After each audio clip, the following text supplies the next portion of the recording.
Naruto. If I tell you to lie down, do you want to unify? Chapter 1. It was the 53rd year of Konoha. 3 years had passed since the nine-tailed incident that broke countless hearts. 3 years were not enough to heal everyone's wounds. Everyone deeply detested the nine-tailed demon fox. Although no one knew where the information came from, ever since it was revealed that the demon fox was a blonde kid, everyone was eager to teach the demon fox a harsh lesson. But the problem was, after 3 years, where exactly was the demon fox? While everyone was clueless, in the great forest behind the mountain, Uzumaki Naruto had already caught another big fish and was preparing to call it a day. Uzumaki Naruto, a transmigrator, his previous life's name didn't matter. While playing an idle game featuring Naruto, he was hit by a mud truck and transported to this world. Growing from an embryo into a baby, he was born just in time to hear the famous scene of Minato and Kushina bidding farewell to Naruto. Naruto was so moved that he cried loudly, and then became an orphan again. Fortunately, that idle game also transmigrated with Naruto, becoming his cheat. This cheat was very powerful. Bloodlines, skills, and the like could all be leveled up through idling. The only drawback was that it required energy to operate. Luckily, Naruto was the Nine-Tails Jinchuriki, and just by utilizing the leaked Nine-Tails chakra, he leveled up rapidly through idling. Kakashi once said that if Naruto didn't suppress the Nine-Tails chakra, then Naruto's chakra reserves would be 100 times Kakashi's. If suppressed, it would be 4 times Kakashi's. One can imagine how much chakra the nine-tailed leaked. Now, Naruto was using this chakra to idle frantically, taking very good care of himself. Knowing he wasn't welcome, Naruto, once he could live independently, consciously made his home in the back mountains. Of course, he also lived in the house Hiruzen allocated to him. This was property, after all. Naruto, who had rented all his life in his previous world, still had a tiny bit of obsession with houses. You know, that was Konoha property. Later, even Sakura had to take out a loan to buy a house, which shows how valuable Konoha's property would be in the future. In these 3 years, Naruto had basically maxed out everything he could idle. Life skills like fishing and cooking were basically at LV5, just one step away from the max level 55-6. This step was like a chasm. No matter how much he idled, he couldn't advance. The idling levels referenced a certain magical index, with LV6 being the divine level.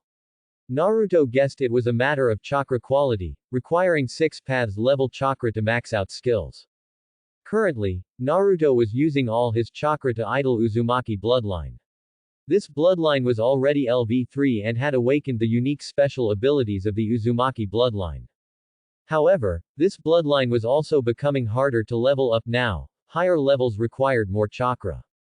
While those low-level life skills could reach LV5, bloodline-type skills were stuck.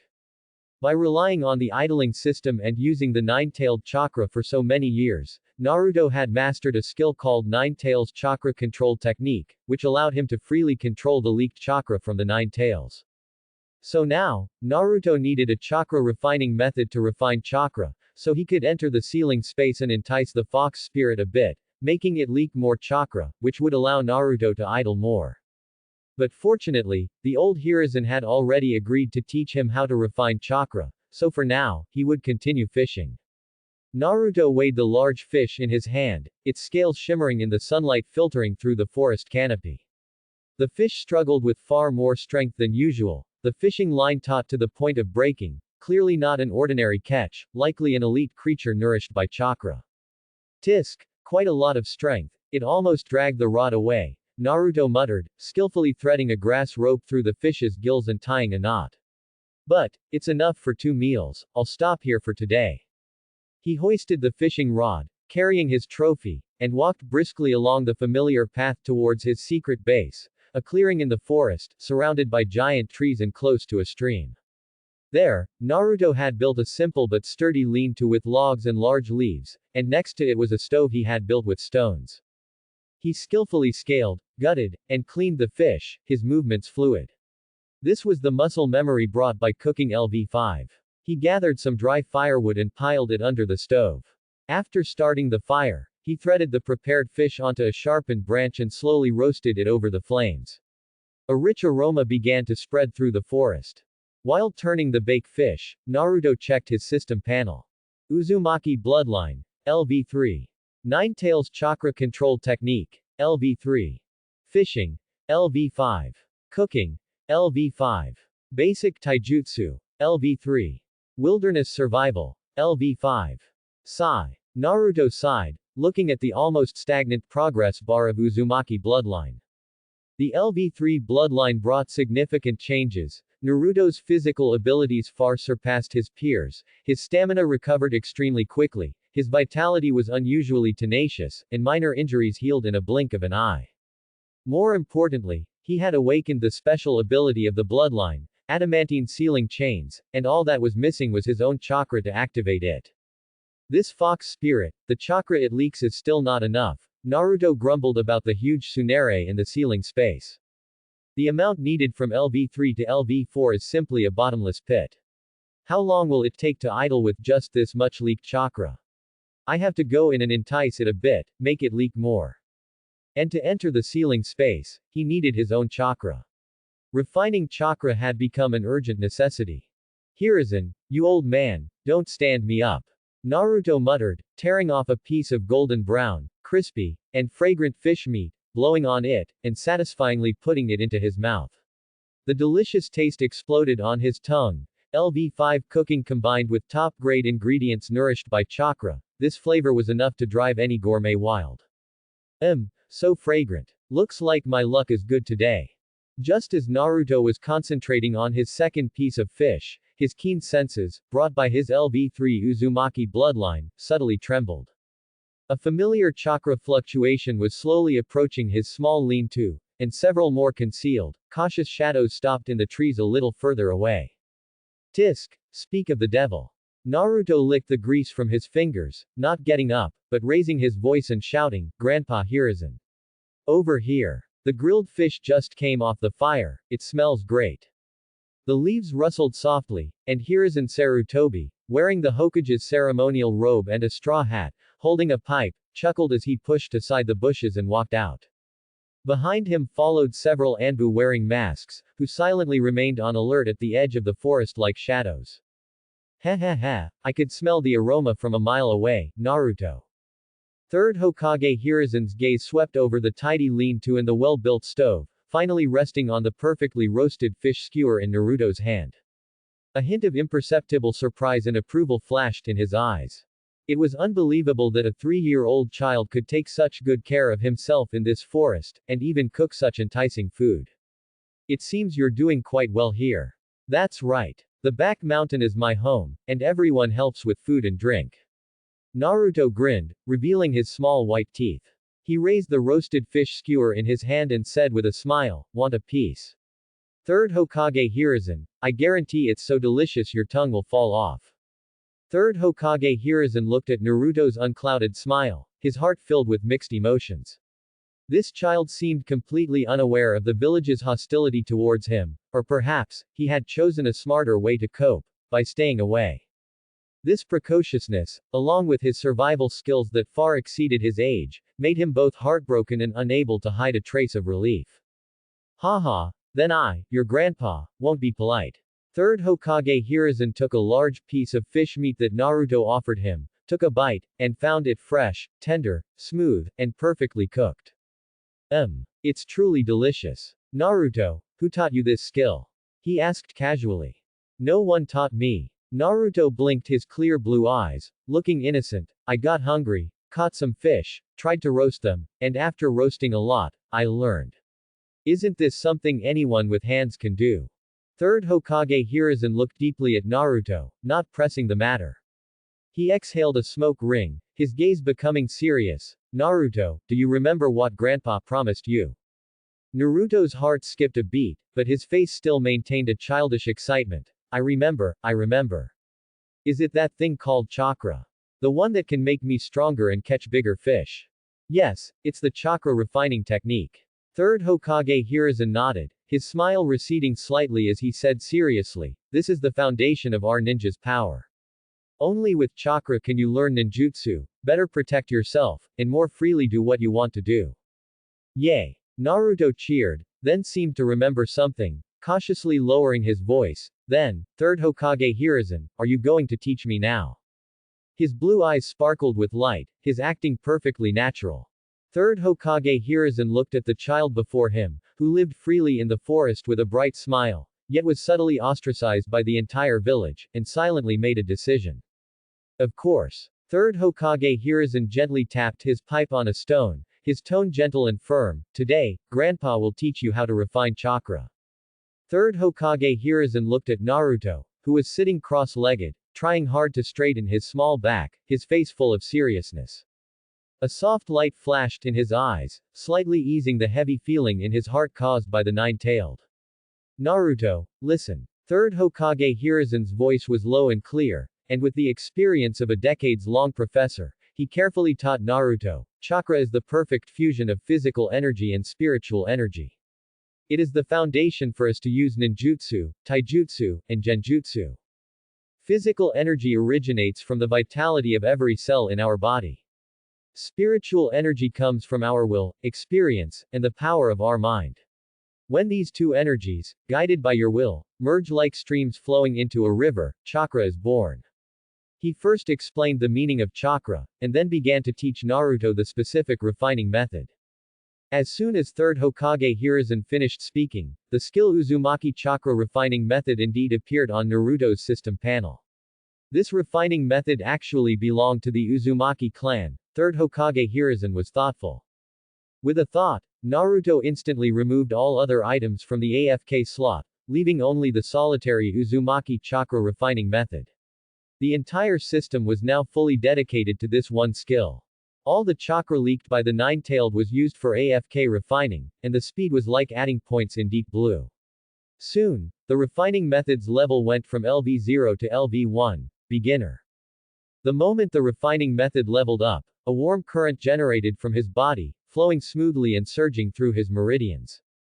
The gentle smile on third Hokage Hiruzen's face instantly froze, and the pipe in his hand almost fell to the ground.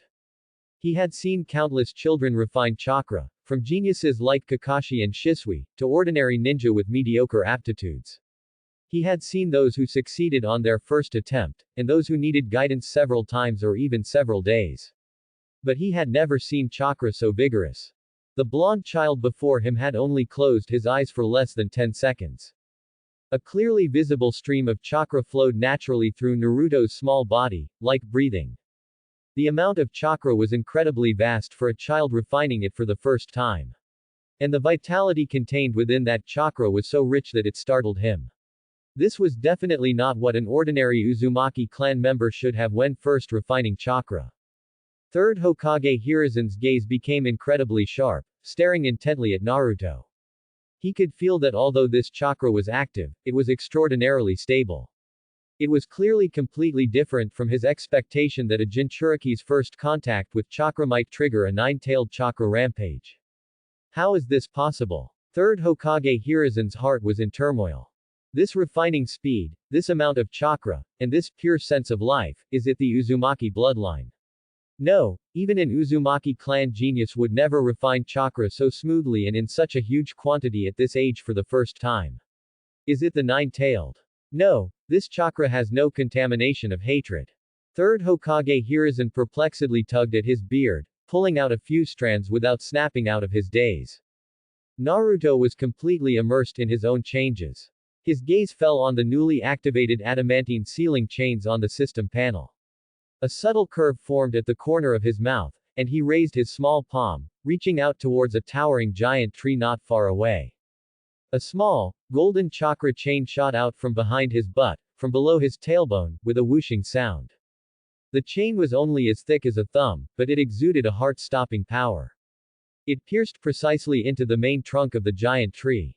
Crack! Where the golden chain pierced, the hard bark was instantly torn, and wood chips flew everywhere. The entire large tree shook violently, and its dense canopy rustled. The chain was deeply embedded in the trunk, its end still trembling slightly, emitting a low hum. Time seemed to freeze at this moment. Third Hokage Hiruzen's eyes widened, his jaw dropped, and the pipe he was holding clattered to the ground.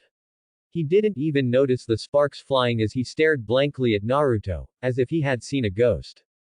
Adamantine sealing chains. A hoarse, dry voice, trembling violently, was squeezed out of the third Hokage's throat with difficulty. He stared intently at the golden chains embedded in the tree trunk. That familiar chakra fluctuation, that iconic form and sealing aura, it couldn't be mistaken. This was the bloodline limit secret technique that the Uzumaki clan relied on for survival and was famous throughout the ninja world, the adamantine sealing chains. He had only ever seen such pure power from two people. One was the first Hokage's wife, the first Jinchuriki of the Nine-Tailed, Lady Uzumaki Mito. The other was Naruto's mother, the previous Jinchuriki of the Nine-Tailed, Uzumaki Kushina. This was not just a powerful sealing jutsu, but also the most core and powerful bloodline symbol of the Uzumaki clan. It was one of the ultimate powers capable of suppressing tailed beasts. But Naruto was only 3 years old. He had only just refined chakra less than a minute ago. He was even still learning the most basic refinement technique. How could he possibly use the adamantine sealing chains? The third Hokage felt as if his brain had been violently struck by the nine-tailed's tail, buzzing and blank. The shock from instantly refining such a massive amount of chakra just now seemed like an appetizer compared to the adamantine sealing chains. This was beyond what could be described as extraordinary talent. Was this a miracle? Or some kind of monster he couldn't comprehend? The third Hokage realized that the Uzumaki bloodline in Naruto might be even stronger than his mother's, stronger than Lady Mito's. But Naruto's hair wasn't red. Was Minato's genes that strong? Naruto. The third Hokage's voice was shaking uncontrollably. He pointed at the chains, then at Naruto, his fingers trembling. How did you do that? This is. Naruto seemed to have just come to his senses. He looked at the golden chains extending from behind his bottom, then at the tree with a hole in it, and a proud little expression appeared on his face. Huh. Naruto blinked his clear blue eyes, looking innocent. Grandpa Third, this golden chain. It just whooshed out by itself. It felt like I couldn't hold it in anymore. He even pointed at his bottom with his small hand, trying to explain this power. Couldn't hold it in. When the third Hokage heard this absurd explanation, his vision went black, and he almost choked. What the hell do you mean, couldn't hold it in? This is the adamantine sealing chains. The Uzumaki clan's ultimate bloodline secret technique. The ultimate sealing power countless ninja dreamed of. How can it sound like that in your mouth? But Naruto's innocent, unfeigned expression plunged the third Hokage into deeper confusion and self-doubt. Could it be that the bloodline power was too strong, and under the intense stimulation of refining chakra for the first time, it unconsciously burst forth? Like a baby crying when it's born, an instinct etched into the bloodline. But this instinct was too outrageous. To be able to instinctively use the adamantine sealing chains at 3 years old. Even if it was just a small section.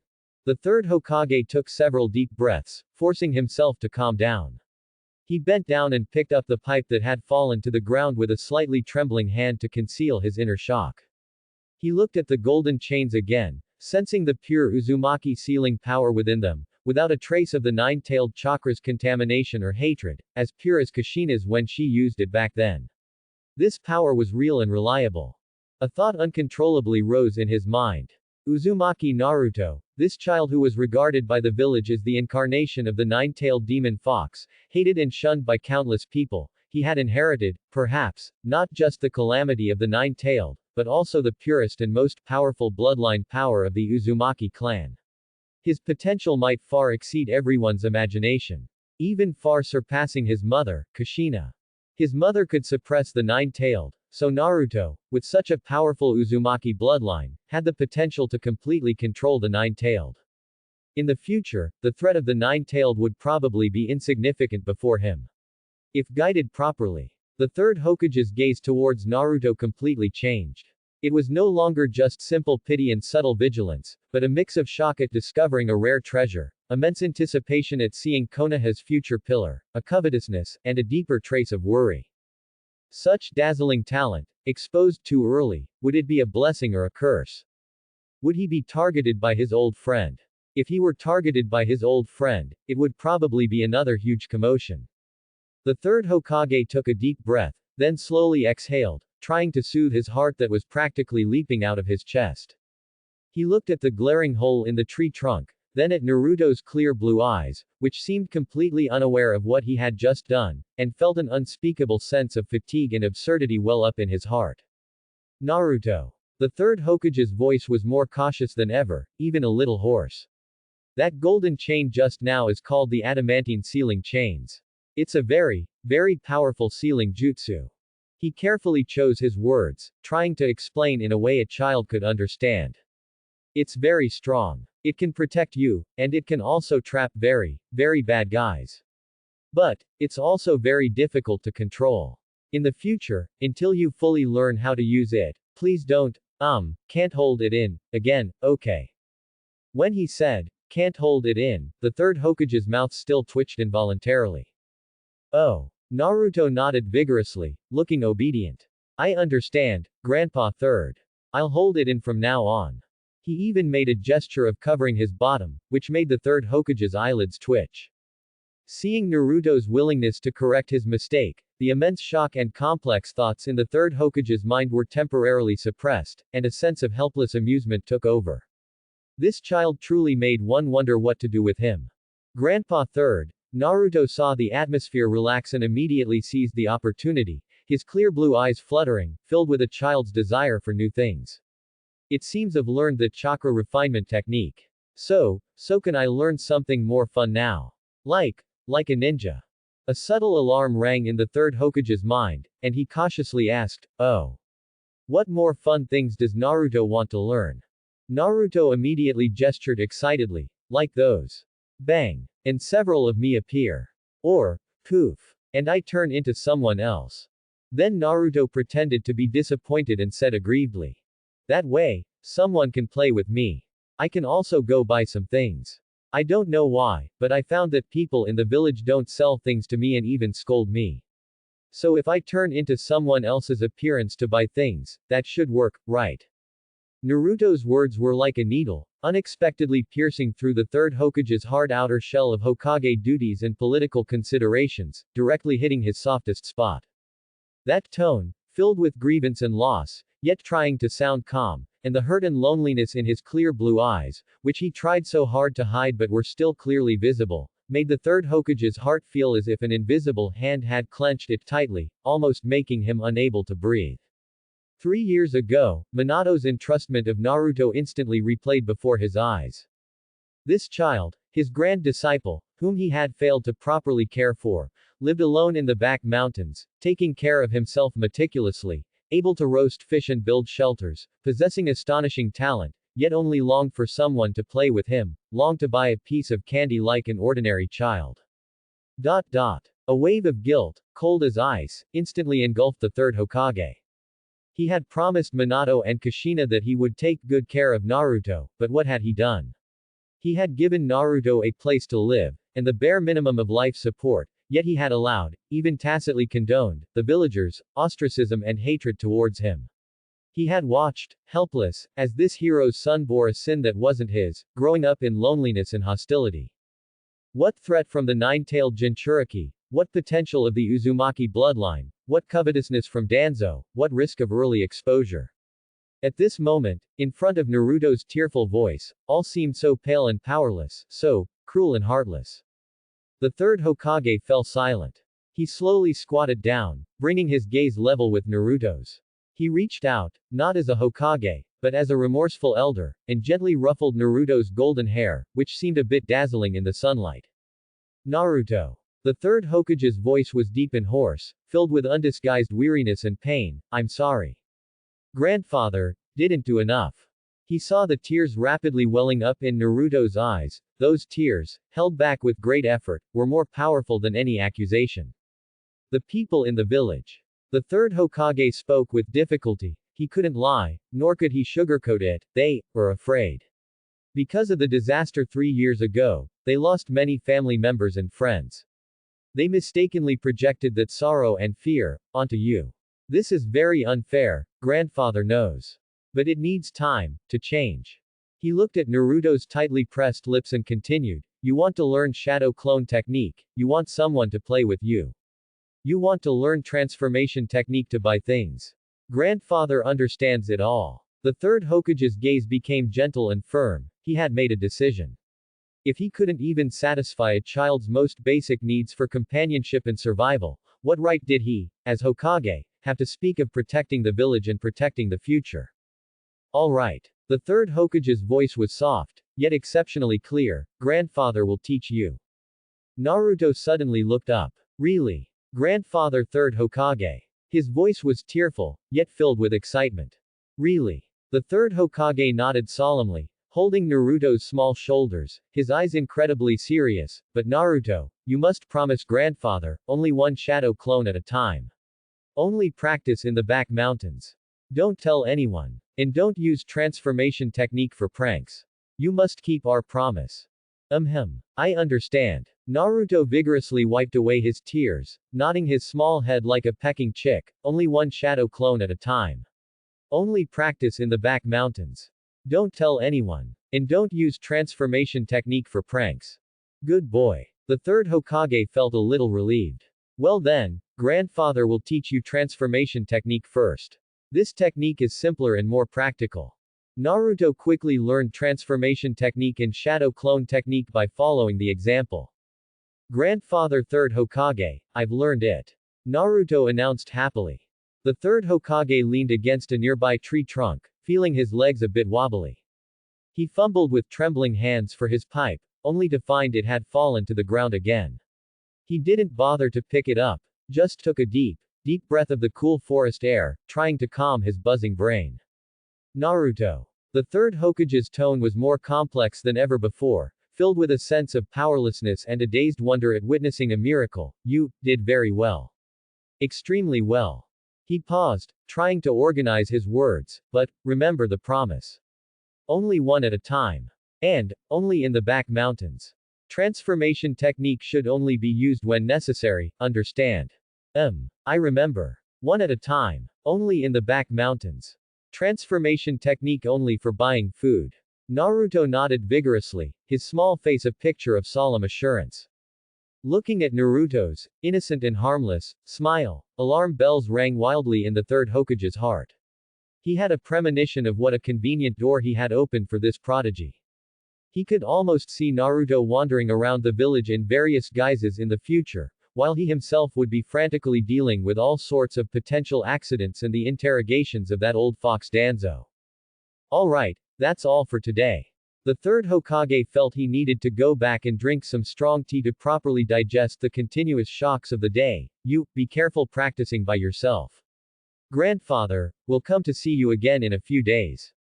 He almost turned away in a hurry, nearly forgetting to pick up his pipe from the ground, just wanting to quickly leave this place that kept pushing the limits of his understanding.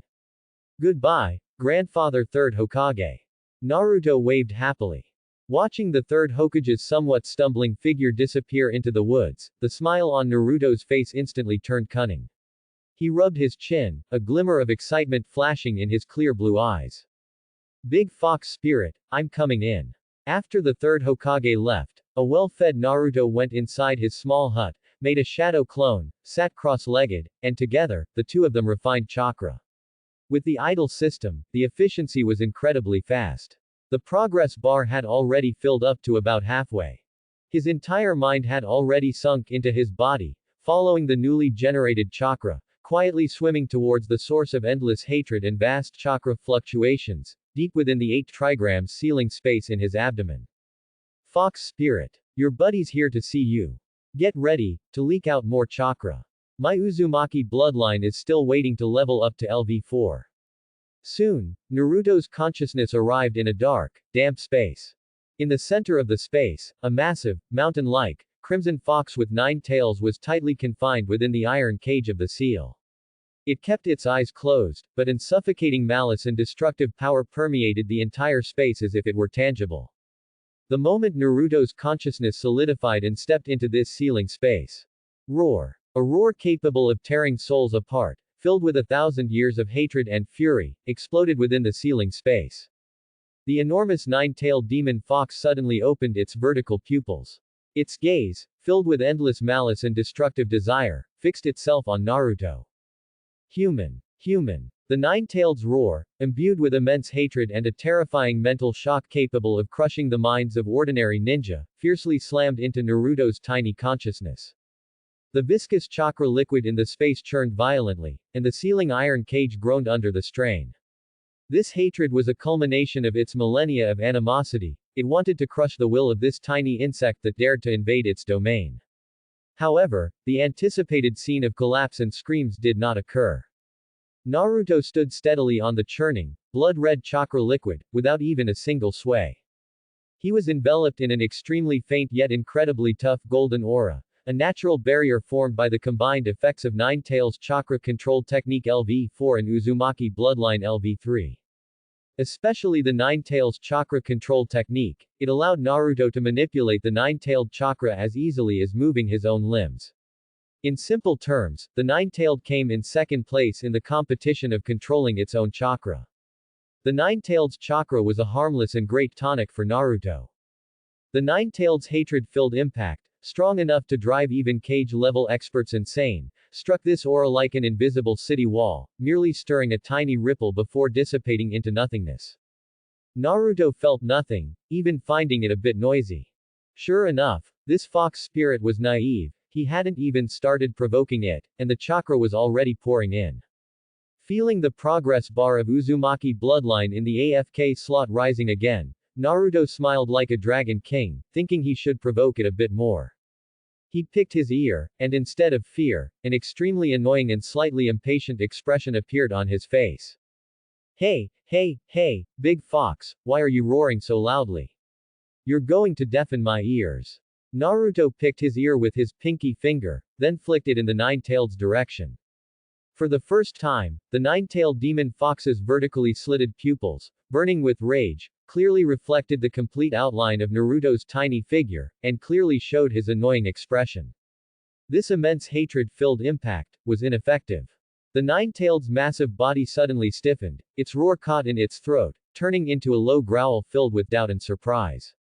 It stared in disbelief at the human brat who stood motionless amidst its waves of hatred, even daring to tease it. How was this possible? How could a 3-year-old human child withstand its millennia of hatred? It felt like its full-force claw strike had landed on an ant, but the ant was not only unharmed but also flipped it off in return. An unprecedented sense of absurdity and offended rage instantly replaced the pure hatred.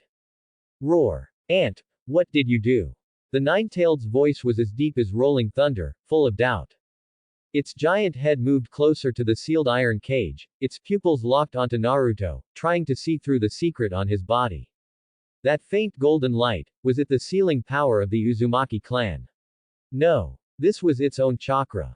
Roar. The Nine-Tailed roared. You fooled thief. So it was you. You've been stealing my chakra all these years. Sure enough, as soon as the Nine-Tailed got agitated, the chakra came pouring in. Did what? Naruto put his hands on his hips, looked up at the terrifying beast head, close as a mountain, with no fear on his face, even a hint of smugness, didn't do anything. I just thought the chakra you leak out every day is too little, not enough. So I came in to discuss something with you. He extended his small finger, pointing at the Nine-Tailed's enormous body, his tone matter of fact, as if haggling in a market. Besides, how can you call this stealing? Look at you, you're locked in here, idle anyway. All that chakra leaking out is a waste, why not leak a bit more to me? I'll help you consume it, so you don't feel stifled. Naruto pointed to himself, and me, I just happen to be short on energy. This is called mutual benefit. How about it, Big Fox, consider it. The ceiling space fell into an eerie silence. The Nine-Tailed's huge head tilted slightly, and for the first time, an emotion called bewilderment clearly appeared. It, the mighty nine-tailed demon fox, leader of the nine-tailed beasts, possessing the power to destroy the world, was being cornered by a 3-year-old human brat at its own doorstep, demanding more chakra to be leaked to him. And he even called it mutual benefit. So it wouldn't feel stifled. How utterly absurd and ridiculous. A joke of the highest order. Roar, au, au. After a brief moment of bewilderment, came an even more violent, more hysterical surge of boundless rage.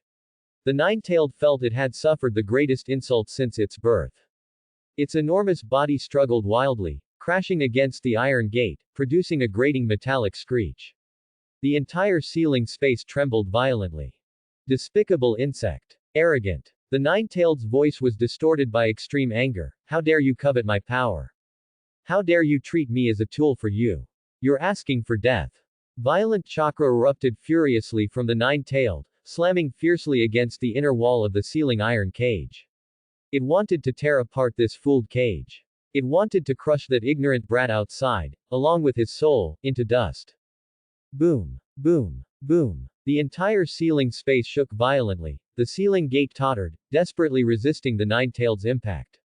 Although the seal was strong, the intense tremors still transmitted to Naruto's consciousness. Tisk! What a foul temper.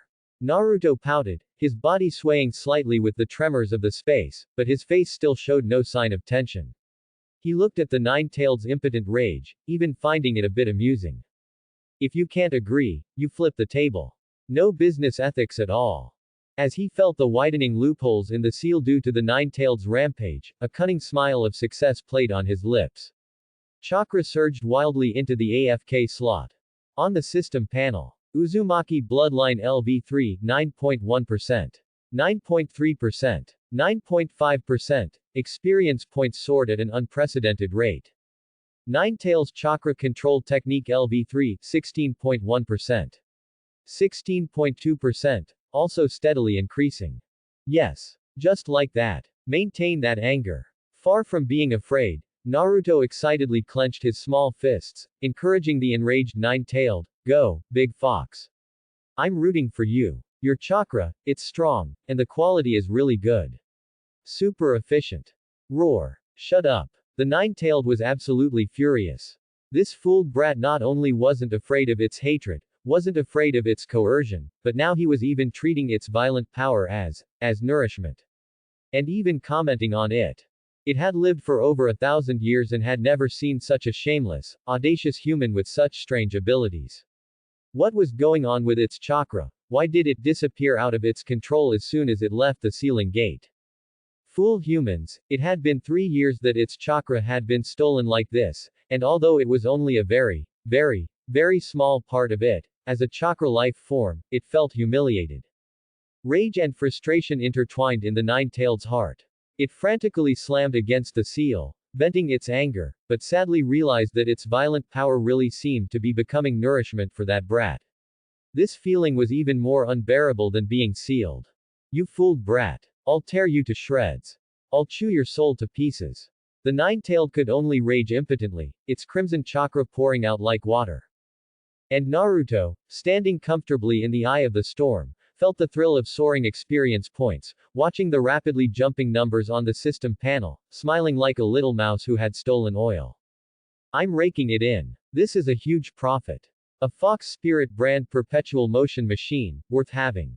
Naruto thought to himself with satisfaction, it's just a bit noisy, if only I had earplugs. The first time is always quick. As Naruto's figure gradually faded, realizing he was about to leave the ceiling space, Naruto shouted to his big fox, hey, big fox. See you later.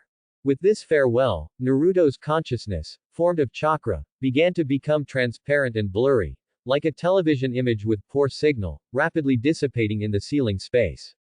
That fool brat. That scoundrel brat who treated it as a tool, who used its violent power as nourishment, and even complained it was noisy. Did he just walk away like that? And even said goodbye with a grin. ROOOOAARRR. This roar was mixed with extreme frustration and a helpless rage from being taken advantage of. Like a husband in a movie who can only watch, powerless and furious. 9 mountain-like bodies crashed against the ceiling gate, each impact making the entire ceiling space violently shake. Despicable worm. Shameless thief. Get back here, you hear me? I will sever your limbs. I will pierce your soul. I will hack your filthy body apart. Cut it open. Mince it to pieces. Uzumaki Naruto, you deserve to die. I will kill you 1,000 times, and it still won't be enough. Roar. The roar was deafening, filled with impotent fury. It was like a thoroughly enraged but firmly bound husband, who could only madly destroy everything destructible in his cage, using the most violent means to vent the immense humiliation of being toyed with by a brat, a humiliation that had nowhere to go. However, no matter how it roared or charged, the hateful brat's consciousness had completely vanished. The space was left with only the even more violent chakra storm it had created. And the nine-tailed discovered with shock and anger that these chakras seemed to be leaking out even more fiercely than before. The strange power left by that brat was like the most efficient water pump, greedily and steadily drawing out the extra energy it had unleashed due to its rage.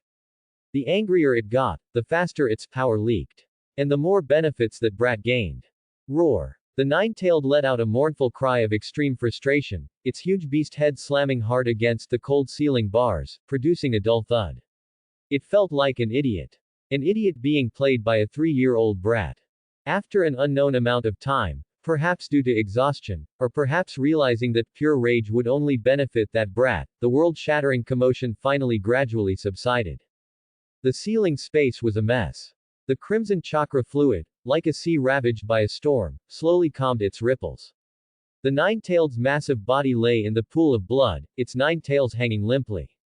Only heavy, suppressed gasps, like a volcano about to erupt, could be heard. Its vertical pupils, like a lava hell, stared fixedly at the spot where Naruto's consciousness had disappeared. The burning rage within them had not extinguished, but there was an unprecedented, cold scrutiny and wavering uncertainty. Something is wrong. This human brat is definitely not right. The nine-tailed's thoughts, like a cold tide, began to wash away some of its fury, leaving behind a deeper contemplation. Its hatred shock, refined over 1,000 years and capable of destroying the minds of Jonin, was ineffective against that brat. What shocked it even more was the opponent's efficiency in converting chakra. Its violent power poured out, and even the leaked parts contained its millennium of hatred and destructive will. Ordinary humans, even Uzumaki clan members, would be corrupted and go mad after prolonged contact. But that brat was not only fine but seemed to be enjoying it. He could strip away hatred so efficiently and purely, only absorbing pure energy. This completely defied the common sense of tailed beast chakra. The main thing was that its chakra was absorbed immediately as soon as it flowed out. What exactly was going on? And this brat definitely didn't stumble in by mistake, he came in on purpose. His goal was terrifyingly clear, to make it leak more chakra. Beneath that grinning face, there was a calmness and greed that made even it feel a slight tremor. He seemed completely unconcerned about the stability of the seal. Even somewhat hoping it would impact the seal. Because the stronger the impact, the more leakage. Was he not afraid that if the seal broke, he would be the first to be torn to shreds by it? Or did he have some reliance? The nine-tailed's huge head slightly lifted, its lava vertical pupils narrowed, flickering with dangerous and shrewd light. This brat is not an ordinary vessel. Although this current Jinchuriki was just a brat, he was different from Mito and Kushina. This brat had no ill will towards it, instead, he looked at it as if it were something precious. This realization made the nine-tailed feel an unprecedented absurdity and a hint of vigilance that even it was unwilling to admit. A 3-year-old human child actually treated it, the chief of the nine-tailed beasts, as a big fox to be exploited. Hey! A low, cold, and infinitely mocking sneer echoed in the dead silent ceiling space. This laugh was not directed at Naruto, but more at itself. Interesting. The nine-tailed's voice returned to its deep, rumbling quality, but with less pure violence and more inquisitiveness and playfulness. Uzumaki Naruto. I remember you. Its massive body slowly lay down, revealing only a pair of vertical pupils burning with ghostly light, staring fixedly at the void beyond the ceiling bars. You want to exploit me. You want to use my power. Very well. Then let me see how far you, this little monster, can go. Let's see if you'll be the first to burst from my power. Or. A highly subtle and anomalous gleam, which even the nine-tailed itself hadn't fully perceived, flashed in its eyes. Or can you bring a different kind of fun to this boring cage? The massive beast eyes slowly closed, and the ceiling space fell into an even deeper silence than before. Only the slowly flowing, vast amount of crimson chakra seemed to silently portend that a game beyond the limits of age and power had just begun. Meanwhile, outside in the hut behind the mountain, Naruto suddenly opened his eyes, feeling the surging, almost overflowing pure chakra within his body, and the prominent, Uzumaki Chakra Refinement Method, LV2 prompt on his system panel. He couldn't help but grin, revealing 2 rows of small white teeth, and made a victory sign in the air. Done. Big Fox brand power bank, excellent effect. Next time, I'll go for another top up. Now, it's time to figure out how to go AFK. The chakra leaking from the nine-tailed is much greater than before, so the previous AFK plan can be completely redone. Naruto felt an unprecedented sense of fullness within him. The nine-tailed's generous gift directly propelled his Uzumaki chakra extraction method to LV2, significantly boosting its efficiency, and this was just the beginning. I'm rich. I'm really rich. Naruto excitedly rubbed his hands, his consciousness immediately sinking into the system interface. Before him was a pyramid-shaped interface. The first layer had 7 idle slots, which could be used for life skills, ninjutsu, and basic elemental chakra. The second layer had 6 idle slots, decreasing sequentially. The second layer could host powers of the bloodline limit tier, and the third layer was for powers of the bloodline selection tier. The idle slots were limited, so how to best utilize them was something Naruto needed to consider. Currently in the idle queue. Second layer. 1. Uzumaki Bloodline LV3 idling, the progress bar was growing at a slow pace. LV4 was just around the corner. Naruto could almost feel the tremors from deep within his bloodline, new power was brewing. First layer. 1. Uzumaki Chakra Extraction Method LV2, 15.3%. 15.5%. Idling, the progress bar was increasing very, very quickly. This was the foundation of a ninja and absolutely could not be neglected. 2. Nine-Tails Chakra Control Technique LV3, 16.3%. 16.4%. Idling. 3. Adamantine Sealing Chains LV1, 1.0%. Idling, since it was awakened, it couldn't be left to gather dust. This was a powerful tool against fox spirits and potential future troubles. Although it was just a small chain now, by idling it, he would eventually be able to bind the big fox. Moreover, this and the Uzumaki bloodline were complementary, making the idling efficiency twice as effective. 4. Shadow Clone Technique LV1, 90%. Idling, this truly was one of the prince's core skills. Its idling efficiency far surpassed other skills, and it was expected to be the first ninjutsu to reach LV5. Awesome. Looking at the rapidly advancing progress bars, especially the visible increase in Uzumaki bloodline, Naruto was so happy he couldn't close his mouth. However, there were still 3 idle slots in the first layer, but seeing his all-attribute chakra, deciding which one to prioritize became the question Naruto now needed to ponder. Originally, the prince didn't have yin attribute chakra, but the transmigrator completed all of this. Naruto looked at the 3 remaining empty slots in the first layer as if they were 3 uncultivated fertile lands. The pure chakra surging within him, and the surging power provided by the nine-tailed, perpetual motion machine, all urged him to sow seeds quickly, allowing strength to take root and sprout. All attributes. Wind, fire, lightning, earth, water, yin, yang, not one can be missing. This is the ticket to mastering bloodline network in the future. Naruto licked his lips, his eyes gleaming with the light of future planning. But for now, idle slots are limited, so I need to prioritize and aim for maximum efficiency. He sat cross-legged, his consciousness immersed, and began to analyze carefully. According to his simple values developed over the years, water and earth were definitely the highest priority. The farming gene of the Chinese people would not change just because of transmigration. If anything, it became even stronger. In this extraordinary world with the power to change the world, extraordinary abilities could make farming even more convenient. Moreover, water and earth could be combined to form grass and would release chakra. Whether for farming or dealing with fox spirits, these were excellent abilities. Adamantine sealing chains plus wood release, the fox spirit was in for a treat. However, earth release chakra really had to be the highest priority. Aside from the miraculous light and heavy earth release technique, or the 2 infrastructure divine techniques of turning stone into mud and mud into stone, simply for convenience in living behind the mountain, this had to be done first, changing terrain to create shelters and building underground safe houses. Its practicality and survival value were off the charts. Moreover, earth release chakra was relatively stable and robust, compatible with the Uzumaki physique, so its idling efficiency should not be low. Then came water release, again for convenience and farming reasons, a prime location. He was currently living by the stream, making material acquisition convenient, and it also had strong practicality and high environmental bonuses. After that, he would idle wind release chakra to synthesize ice release chakra. Ice release goes without saying, in the future, who would need air conditioning in the summer?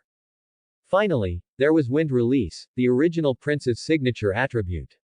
Strong cutting power, fast speed. Although he didn't have Rasengan now, it also had a huge bonus for throwing kunai and shuriken. And combined with water release to form ice release, life would be much more convenient in the future. As for the others, he would idle them later. As the command was issued, wind, earth, and water were placed into the idle slots. The chakra leaked by the nine-tailed was immediately guided by the system, diverted into 3 streams, and injected into the idle slots for earth, water, and wind attributes respectively. He could feel that the chakra characteristics representing these 3 attributes were being awakened, shaped, and strengthened within his body. With the massive chakra boost from the nine-tailed, these 3 basic elemental chakra types quickly reached LV1, just like adding points in a deep blue system. However, it slowed down afterward, much like leveling up in an online game. It's fast at first, then incredibly difficult. Perfect. Naruto looked with satisfaction as all 7 slots lit up and operated efficiently. Second layer. Uzumaki Bloodline LV3 continuously soaring. First layer. Uzumaki Chakra Extraction Method LV1 steadily increasing. Nine-Tails Chakra Control Technique LV3 steadily growing. Adamantine Sealing Chains LV1 linked with Bloodline considerable efficiency. Shadow Clone Technique LV1 about to break through. Earth Release Chakra LV1 Rumen steadily growing. Water Release Chakra LV1 Rumen steadily growing. Wind Release Chakra LV1 Rumen steadily growing. Water and Earth for survival, Wind Release for offense. Fire Release can wait for now, Lightning Release can go chill wherever it's cool. Yin Attribute, wait until a slot opens up or the extraction method's level is higher. Yang Attribute, hey, I have my own halo. Naruto snapped his fingers triumphantly. He felt the 7 powers within him: Bloodline, Extraction Method, Control Technique, Adamantine Sealing Chains, Shadow Clone, Earth, Water, Wind operating harmoniously under the system's efficient coordination, growing together. A sense of satisfaction, of everything being under control, arose spontaneously. Next, it's time to witness a miracle. Naruto's gaze was fixed intently on the Shadow Clone Technique progress bar, which was about to reach its peak. What changes will there be from LV1 to LV2? Clone duration. Stability. He rubbed his hands, filled with anticipation. Idling was truly the happiest thing in the world. Especially when you had a big patron, providing unlimited energy. Naruto held his breath, all his attention focused on the rapidly jumping progress bar. Shadow Clone Technique LV1 99.8%. 99.9%. 100.0%. Buzz. The moment the progress bar filled, a stream of information, clearer and more profound than before, poured into Naruto's mind like an epiphany. It wasn't a simple skill level increase, it was more like his understanding of the essence of the Shadow Clone ninjutsu was suddenly elevated to another dimension. This information let Naruto know how the Shadow Clone had changed. First, the clone's stability increased, and its existence time was prolonged. For the same chakra consumption, the clone lasted longer. Most importantly, Naruto learned the ability to make small shadow clones. This was the ability to create those 2 tiny shadow clones, which appeared in Hinata's memory when Naruto met Hinata for the second time and was being bullied. The shadow clone technique was originally a ninjutsu used for espionage by the second Hokage, Senju Tobirama. Logically, such tiny shadow clones should be better for gathering intelligence. So why didn't anyone use them? Or was it like Harry Potter, where one could cast spells silently and wandlessly before Hogwarts, but not after starting school? Could it be the same for ninja, that once they became proficient, they couldn't create tiny shadow clones anymore? Even though tiny ones were also very cute and practical. Time, in Naruto's highly efficient rhythm of wool gathering, quietly passed for a month. Inside the ceiling space. The once turbulent chakra liquid now seemed to possess a resigned calm, as if its edges had been smoothed out by something. In the center of the space, the enormous nine-tailed demon fox no longer slammed against the ceiling gate with rolling roars. It lay on its side within the iron gate in a posture of almost utter despair, its nine tails drooping limply, its massive head resting on one of its forelegs. Its vertical pupils, usually burning with fury, were now half closed, its gaze hollow, filled with a deep-seated weariness and numbness. It was even too lazy to look at the brat outside the iron cage, the one it hated to its core. And outside those cold ceiling iron bars, what it saw made the nine-tailed feel its very perception of fox spirit life suffer a devastating impact. Outside the iron bars, Naruto's figure was no longer alone. He had used shadow clone several more times, densely splitting into dozens of them. Dozens of Naruto sat neatly cross-legged on the chakra liquid surface outside the iron bars. Their postures were uniform, expressions solemn, as they cultivated chakra attributes. The entire space was terrifyingly quiet. There was only the occasional sound of dripping water, a sound that, to the nine-tailed, was a continuous mental torment. The nine-tailed's enormous eyelids lifted weakly, its gaze sweeping over the group of meditating brats, finally landing on the figure sitting most upright at the front of the group. That was Naruto's main consciousness. It opened its mouth, its voice no longer a deafening roar, but rather a deep, weary, and numb complaint, as if life had smoothed out all its rough edges. "You brat," the nine-tailed said dryly and hoarsely, "don't you have anything else to do? You come running to me every day for no reason." It paused, then added, "And you bring so many clones, are you here for a tea party?" It felt like a giant beast surrounded by countless mosquitoes, unable to move. It couldn't hit them, roaring was useless, and crashing against the seal would only make the mosquitoes suck more enthusiastically. What else could it do but watch its power be drained away bit by bit? Naruto's main consciousness slowly opened his eyes, a harmless, even somewhat innocent smile on his face. "Oh, Big Fox, you're awake." He pointed to the dozens of clones behind him who were cultivating water-style chakra using the water in the ceiling space. "Isn't it because your place has abundant resources and a serene environment, making it especially suitable for quiet cultivation? Look how serious and quiet everyone is, they haven't disturbed your rest at all, have they?" Naruto and the third Hokage had agreed that he would only use one shadow clone normally, but this did not include the ceiling space. The prince being able to use multiple shadow clones to fight the big fox in the ceiling space indicated that this space could use chakra. Now, Naruto directly treated the ceiling space as a training space, which was not only secret but also allowed him to bicker with the fox spirit. While bickering, he could also make the nine-tailed release more chakra, offering many benefits, so Naruto naturally had to come often. It was just that after only a month, the fox spirit seemed to have been broken. The nine-tailed's mouth twitched violently. Quiet cultivation. Serene. Abundant resources. It looked at the dozens of pumps, silently drawing its chakra, feeling a surge of anger rush to its head, but it was firmly suppressed by that deep-seated sense of powerlessness, ultimately transforming into a long sigh filled with frustration. Resigned, it buried its massive head back into its forelegs, revealing only half an eye, and with a hollow gaze of, "Fine. Just destroy me already," it numbly appreciated the scene of these dozens of professional wool gatherers in quiet cultivation. Naruto looked at the nine-tailed's numb, lie flat and let them shear demeanor, his heart practically bursting with joy. He knew the nine-tailed was frustrated, but what did that have to do with him? If he didn't shear the wool, it would be wasted. "Big Fox, don't be so depressed." Naruto comforted with a grin, "How about this? Let's make a deal. You give me chakra, and I'll give you limited freedom, what do you say?" The ceiling space fell into a deathly silence. The nine-tailed's vertical pupils, originally filled with numbness, suddenly constricted, then widened sharply. It stared intently at Naruto's small main consciousness. A myriad of thoughts rushed through its mind. An indescribable absurdity, disbelief, and a hint of, a stirring that it itself had never noticed, frozen for 1,000 years, instantly shattered its numb mental defenses. What? The nine-tailed's voice trembled violently, its massive head shot up, making the chains clatter, and it roared in disbelief. "You brat. Do you know what you're saying? Free freedom. This word, for the nine-tailed, was too unfamiliar, too heavy, and too ironic. How long had it been imprisoned? From the moment Uchiha Madara controlled it, it had never truly possessed freedom. Coveted, fought over, sealed, and exploited by humans. Freedom. That was a forgotten luxury, existing only in distant fragments of memory.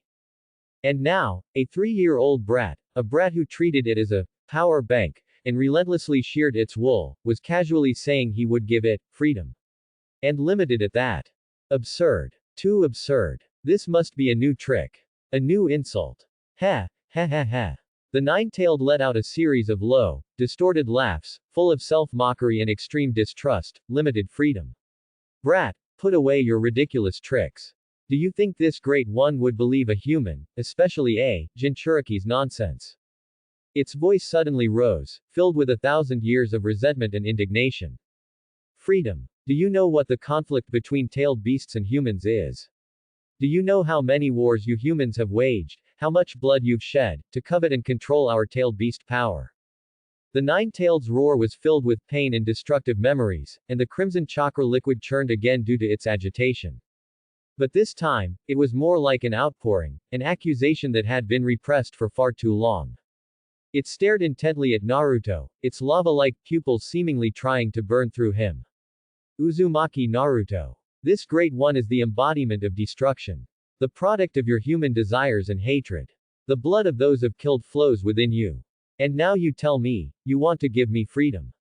Ha ha ha ha ha. Ridiculous. Hypocritical. Lies and betrayal are what you humans are best at. Facing the nine-tailed's roar and accusations, Naruto's expression remained unusually calm. The dozens of shadow clones cultivating didn't even lift an eyelid, still immersed in their respective chakra insights. Naruto met the nine-tailed's gaze, filled with destructive desire and doubt. His clear blue eyes were as placid as water, devoid of anger, fear, or even a trace of guilt or wavering. There was only a nearly pure frankness and indifference. I know, Naruto's voice was so calm that the nine-tailed's roar seemed abrupt. I know tailed beasts and humans have been fighting and killing each other for a long time. I also know that you were controlled that night and killed many people. He paused, his tone still flat, as if speaking of something unrelated to him. But so what? That's other people's business, their grievances with you. What does it have to do with me? The nine-tailed's roar stopped abruptly, its giant beast eyes filled with astonishment. It had anticipated countless reactions from Naruto, anger, accusation, fear, or hypocritical sympathy, but it had never expected this, almost cold indifference. For me, Naruto spread his small hands, his expression even a little helpless. You, the nine-tailed, are now a tenant in my body, a neighbor with immense energy, well, a neighbor.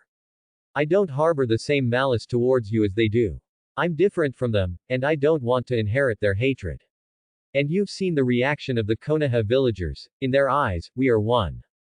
He looked directly into the nine-tailed's destructive vertical pupils, saying each word clearly. I want to coexist with you, as equals. Equals, coexist. The nine-tailed repeated the phrase, its voice deep and strange, as if hearing an unbelievable tale for the first time. A tailed beast and a Jinchuriki, equals. Is that possible? Yes, coexist as equals. Naruto nodded assertively, a characteristic, slightly sly smile appearing on his face, and said very earnestly. Look, I'm exploiting you, oh no, borrowing your chakra, that's a fact. But I can pay you. Limited freedom is my sincerity. Before he finished speaking, next to Naruto, a soft, poof, sound, and a brand new shadow clone, made of pure chakra, condensed into form. This clone was different from the other cultivating clones, it wasn't sitting cross-legged but stretched its limbs, then showed the nine-tailed a smile identical to Naruto's. Here, Big Fox, Naruto pointed at the new clone, this shadow clone, it's for you. The nine-tailed was completely baffled. Give me a clone. It's not giving you this body, Naruto explained, it's giving you an interface, or rather, a temporary window.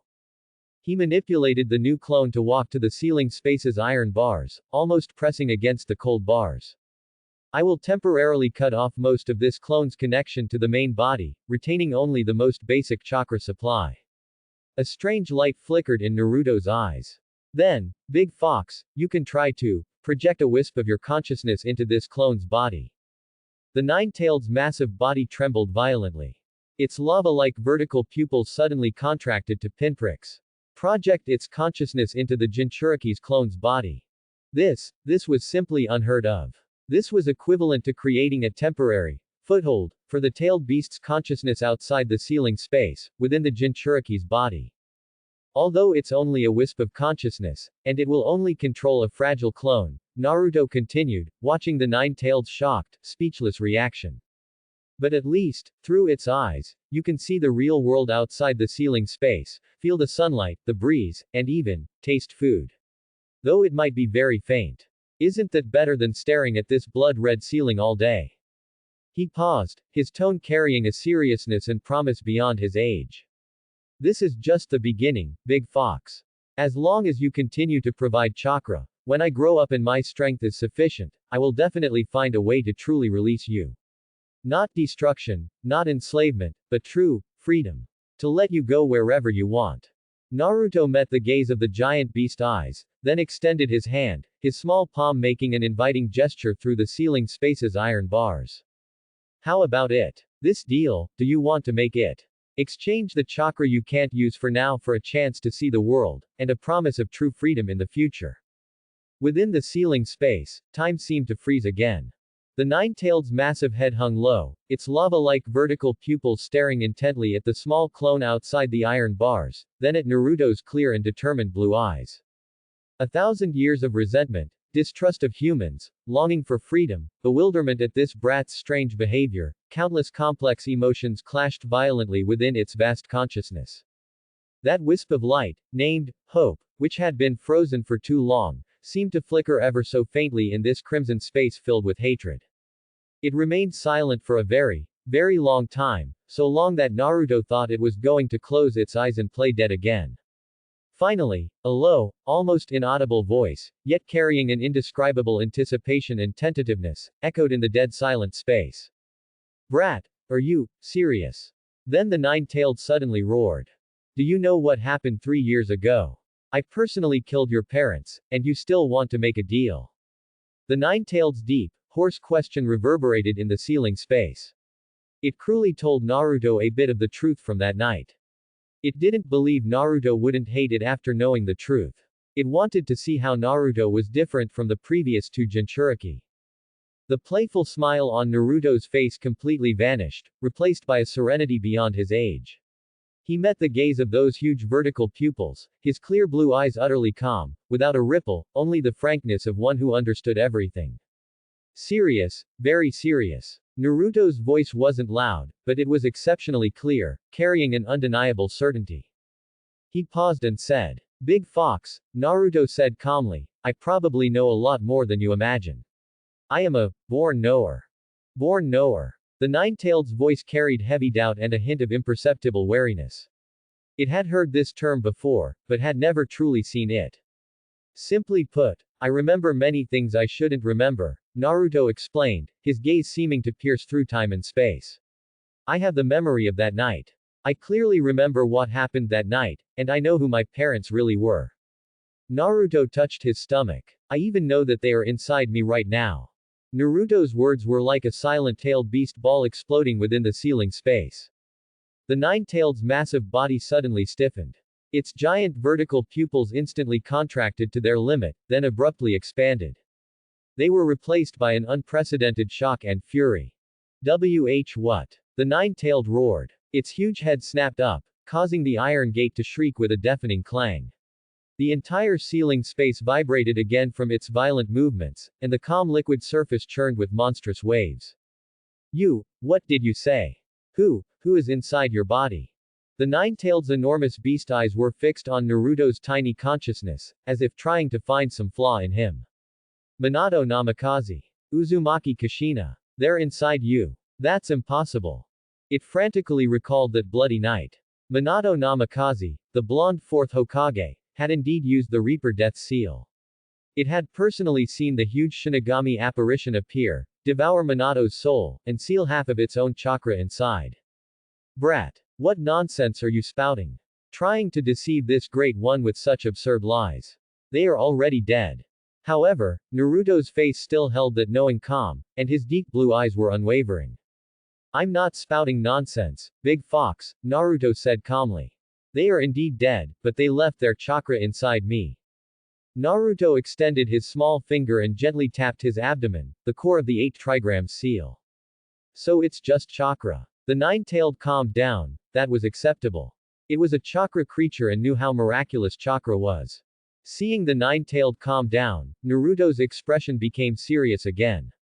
So, Big Fox, to be honest, it would be a lie to say I bear no hatred towards you, Naruto said, lifting his head, his gaze becoming frank. After all, they are the parents of this body, and whenever I think of them, there's always a bit of hatred for you in my heart. This is human nature. If it weren't for you, I would now be Konoha's most uninhibited second generation, living a happy life. Not being ostracized and resented by the Konoha villagers. The nine-tailed was silent, its huge head slightly lowered, seemingly sensing Naruto's hatred. However, the nine-tailed felt no hatred. But, Naruto's tone shifted, his voice resolute, I also know that the true culprit is that masked bastard. He is the direct killer. And you, Big Fox. Naruto looked directly into its huge beast eyes, his gaze unwavering. You were merely a powerful weapon forcibly wielded and abused. Your will was stripped, your power misused. In a sense, you and I are both victims of that conspiracy. You are trapped here, bearing hatred that isn't yours, and I, carrying the infamy that belongs to you, grew up in solitude. A dead silence filled the ceiling space, broken only by the faint sound of chakra fluid slowly flowing. The nine-tailed's breathing seemed to stop. It had never imagined hearing such words from a human, especially a Jinchuriki. So, Naruto spread his hands, his tone carrying a nearly cold rationality. This hatred towards you for indirectly causing these results is much weaker and more complex than my hatred for the masked man. I prefer to see it as an obstacle to overcome, rather than an irreconcilable grudge. He took a deep breath, his eyes gleaming with determination. And, I have a goal. A very big goal. A goal. The nine-tailed asked instinctively. I will resurrect them, Naruto said resolutely, his voice not loud, but carrying an unshakable determination. No matter what, they are the parents of this body. The kindness of birth must be repaid. And this goal, he looked at the nine-tailed, his gaze burning, requires power. Unparalleled power. Power that touches the rules of life and death. I need your power, Big Fox. Naruto's words struck the nine-tailed's heart like a heavy hammer. Resurrect the dead. This forbidden idea, this arrogant goal, spoken by a brat, carried a chilling seriousness and persistence. So, Naruto concluded, his tone returning to its previous calm, even with a hint of settling accounts, the score between us is difficult to settle. Let's just leave it at that for now. The damage you caused when controlled, indirectly leading to their deaths, is a fact. But in the future, I want to resurrect them, and this requires your full assistance, which is also a fact. Moreover, in this process, I will also help you gain freedom. He pointed again to the quietly standing clone prepared for the nine-tailed outside the iron bars. Let's call it even. Let past grievances remain in the past. From now on, we start anew. You give me chakra, help me grow stronger, and assist me in achieving my goal, and I will give you a window, give you freedom, and fulfill my promise. We will coexist as equals, each taking what we need, mutually beneficial. Naruto extended his hand, his small palm separated by the seal, as if inviting. How about it? This deal, isn't it fair? Instead of tormenting each other in hatred and imprisonment, why not look forward together? The nine-tailed's huge head hung low, its giant vertical pupils staring intently at Naruto, then at the clone. Thousands of years of wisdom frantically churned in its mind, weighing the pros and cons, discerning lies from truth. The nine-tailed was silent for a long time, so long that Naruto thought it would refuse again. Finally, it let out a low, hoarse sound, as if using all its strength, with a desperate resolve and a hint of anticipation for new possibilities that even it hadn't noticed. HMPH, even. Brat, you really dare to say that? The giant beast eyes slowly lifted, looking at the small clone. Then let this great one see what kind of hell is outside your window. The nine-tailed's immense willpower, like an invisible tendril, carefully, with millennia of accumulated vigilance and a barely perceptible tremor, extended towards the clone. This wisp of its consciousness instantly merged with Naruto's clone. The next second, the nine-tailed saw. It wasn't the eternal iron cage of the ceiling space. It raised its hands, small hands, belonging to Naruto's clone. Occupying a Jinchuriki's clone to achieve an alternative freedom, it actually worked. Watching the nine-tailed skillfully control the clone, Naruto said with a smile. How about it, Big Fox? I didn't lie to you, did I? The nine-tailed occupied Naruto's clone, and the clone's eyes turned into a pair of red vertical pupils. Faced with the facts, it let out a reluctant snort as a response. The nine-tailed controlled the clone, its blue eyes now completely replaced by the nine-tailed scarlet vertical pupils. It was clumsily yet curiously experiencing the touch of its fingertips, a never-before-felt sensation called freedom quietly blossoming anew in its wisp of consciousness. How about that? Big Fox, I didn't lie to you, did I? Naruto stood to the side, his face beaming with a sincere yet slightly smug smile, looking at the clone that carried the nine-tailed's consciousness. If the nine-tailed could do it, then Minato and Kushina should be able to as well. The nine-tailed Naruto clone's body stiffened, its vertical pupils glancing sideways at Naruto, a mix of novelty and a hint of self-consciousness at being exposed. It controlled the clone, awkwardly turning its head and letting out a cold snort. HMPH. However, just as the nine-tailed was still immersed in the wondrous sensation of this brief freedom. Poof! A faint wisp of white smoke unexpectedly rose from the clone's body. The nine-tailed's wisp of consciousness attached to the clone instantly felt an irresistible sense of being pulled away. It was like being forcibly dragged from warm sunlight back into a cold abyss. The real touch instantly vanished without a trace. In its place was the familiar ceiling iron cage. Its massive body violently shook within the ceiling space. Its huge, molten vertical pupils suddenly snapped open, filled with shock, bewilderment, and a tremendous displeasure at having a wonderful experience forcibly interrupted. You brat! The nine-tailed's roar instantly filled the ceiling space, the previous calm was gone, replaced only by a playful fury. What are you doing? This lord hasn't seen enough yet. How dare you dispel the clone? Are you toying with me? The sound waves made the ceiling space hum, and the chakra liquid churned once more. Naruto's main consciousness was still standing outside the iron bars, facing the nine-tailed's furious roar, but his face held an unprecedented solemnity and a hint of cunning. He raised his hand, making a gesture to calm down. Don't rush, Big Fox. Naruto's voice was unusually clear, overriding the nine-tailed's roar. There's a reason for dispelling the clone. Bringing you back is to avoid, well, things getting out of hand later. Things getting out of hand. The nine-tailed's huge beast eyes were filled with suspicion and unextinguished anger. You brat, what new trick are you trying to pull? This lord. His words were cut short. Naruto's main consciousness showed a smile on his face, a mix of determination and mischievous success.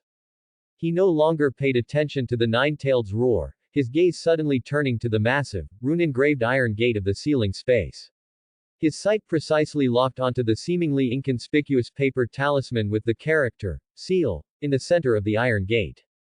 Now! Naruto gave a low shout, his small consciousness bursting forth with astonishing speed, like an arrow shot from a bow, rushing towards the ceiling iron gate. His target was that paper talisman that the nine-tailed believed maintained the core of the 8 trigrams ceiling style.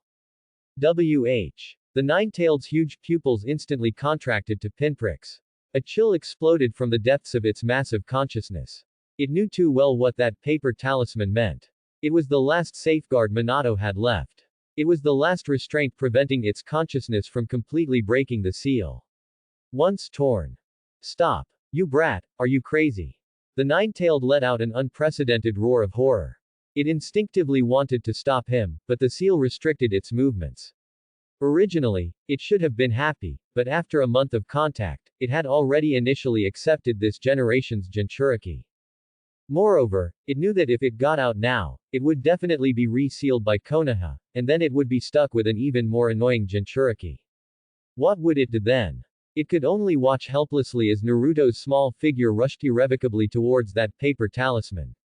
Under the nine-tailed's horrified gaze, Naruto's small chakra palm, with an unstoppable momentum, fiercely and precisely grabbed the yellow ceiling strip. Tear. A clear, unmistakable tearing sound, like a thunderclap, exploded within the ceiling space. Time seemed to freeze at this moment. The nine-tailed's massive body completely stiffened, its huge beast eyes staring fixedly at the torn ceiling strip clutched in Naruto's hand, its mind a blank.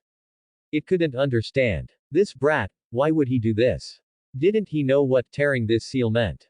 Just as Naruto was about to tear off the ceiling paper strip, a tall, slender figure pulled Naruto's small hand, stopping him from continuing to tear the ceiling strip.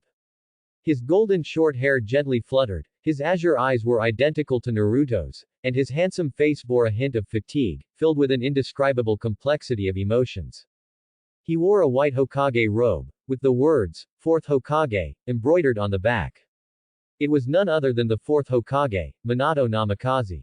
Namikaze Minato. The nine-tailed's roar instantly changed from horror to extreme fury and apprehension. Sure enough, that bastard was still here. It's you, you persistent nuisance. Roar. Bang. Bang, bang. The nine-tailed on the other side of the iron gate instantly bristled. Its body first crouched, then it bared its fangs, threw its head back, sucked in its stomach, and extended a pair of exaggerated claws to furiously pound on the iron gate. Naruto did not speak. The suddenly appearing fourth Hokage also did not speak. In this dark space, only the nine-tailed remained, frantically slamming the gate, making a huge racket. Not long after, the nine-tailed stopped. It realized that no matter how hard it tried, it couldn't break through this iron gate. Bastard. Why is the seal still not open? Fourth Hokage. Come here, I'm going to tear you to shreds. I'm sorry, nine-tailed, that's impossible. I'm not here to see you. The time left for us father and son is very precious. The fourth Hokage said these words very calmly, with his back to the nine-tailed. But when he saw Naruto looking at him with a smiling little face, his heart instantly sank. Those azure eyes, identical to Naruto's, were now filled with an indescribable complexity of emotions. Excitement, guilt, relief, heartache, thousands of words seemed to be stuck in his throat. He looked at the golden-haired, blue-eyed child before him, whose face showed a calmness and cunning unbefitting his age. That was his son. The son he had risked his life and soul to protect. Naruto. Minato Namikaze's voice held a subtle tremor. He tried to force a smile, but it appeared somewhat strained. I know. Naruto interrupted his father. His voice was unusually calm, his equally azure eyes looking directly at Minato Namikaze. There was no childish excitement or unfamiliarity at seeing his father, only a clear and knowing understanding of everything. You are Minato Namikaze, the fourth Hokage of Konoha. And my father. Naruto raised his small finger and tapped his head. I told the big fox. I am a born knower. I know who you are, I know why you are here. I know everything you and mom did. I remember the memories of that night clearly, I will never forget them. After all, experiencing several major life-threatening events right after birth was too stimulating. It's hard to forget.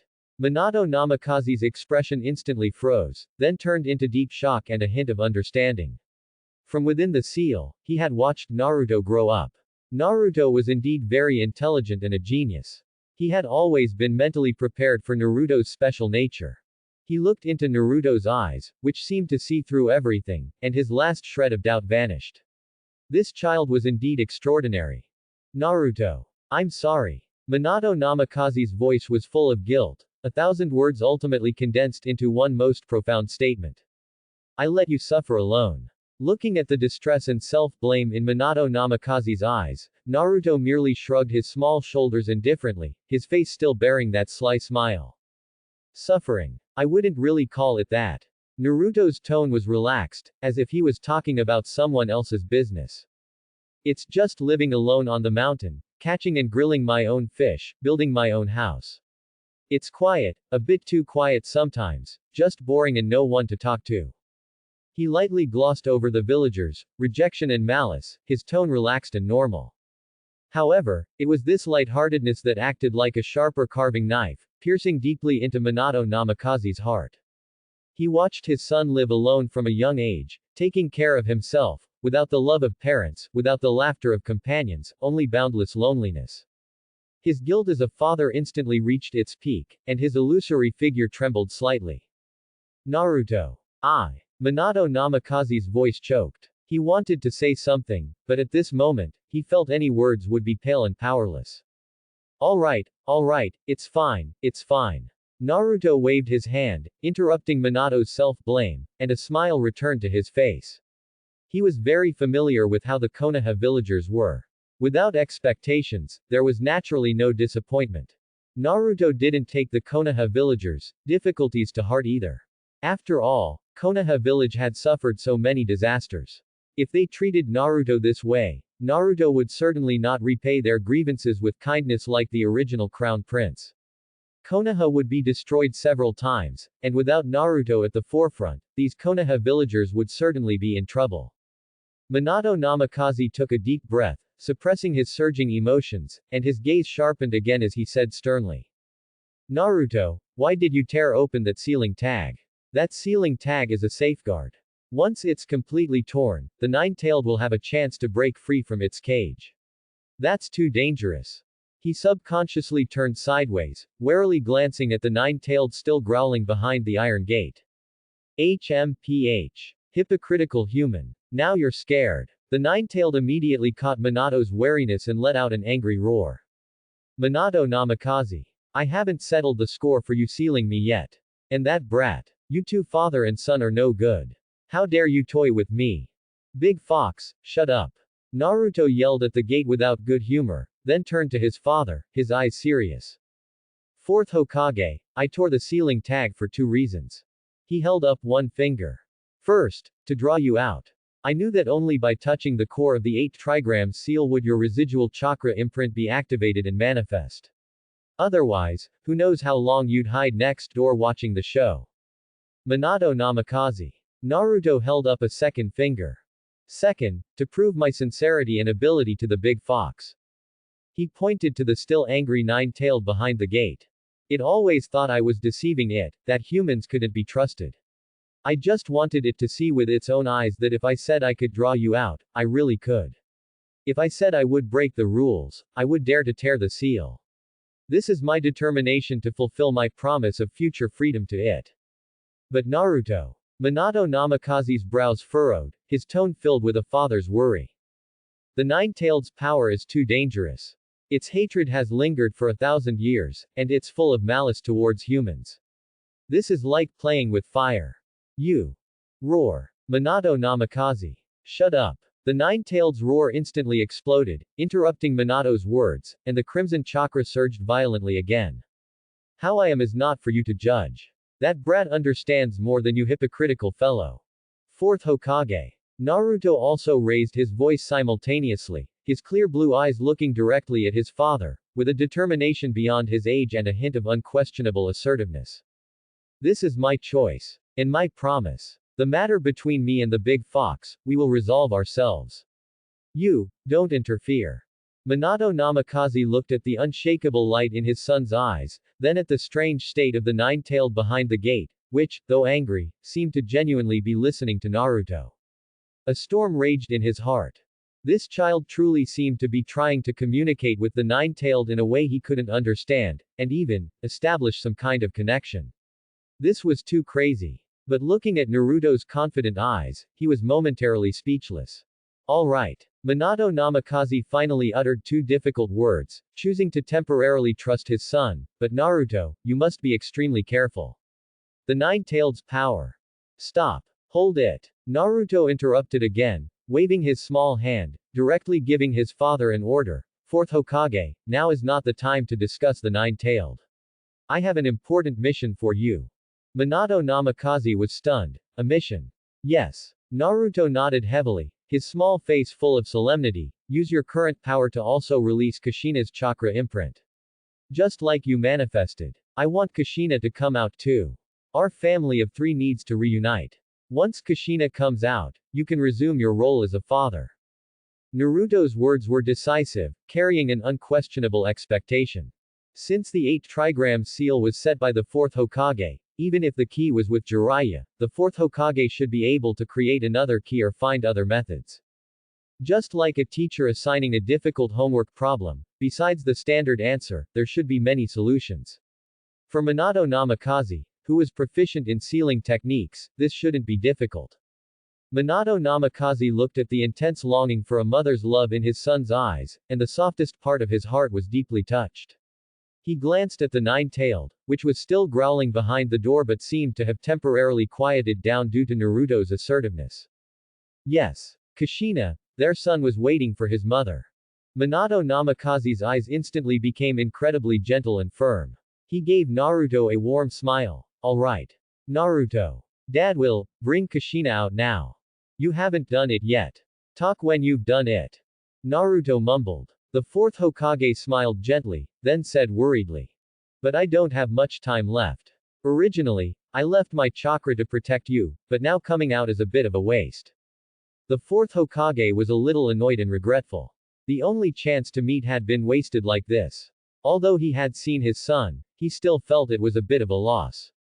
It's okay. This is simple. Naruto waved his small hand, a foxy, cunning smile appearing on his face, and his gaze turned to the still angrily roaring nine-tailed. Isn't there a ready-made power bank right here? Big Fox. Naruto shouted at the door. Stop howling. Lend me some chakra. Not much, just enough to charge my dad so he can last longer. And by the way, let him help me bring my mom out too. Roar. Brat. You tore the seal just for this. And you dare to ask me to be your power bank. You're asking for death. The nine-tailed's roar was full of anger at being used. Don't forget our deal. Naruto shouted fearlessly. You just experienced the taste of freedom. If you want to experience it often in the future, or even truly come out, aren't you even willing to pay this small rent now? Besides, letting my parents manifest means I'll have someone to accompany me, and I'll bother you less for chakra shearing. Isn't that a win-win?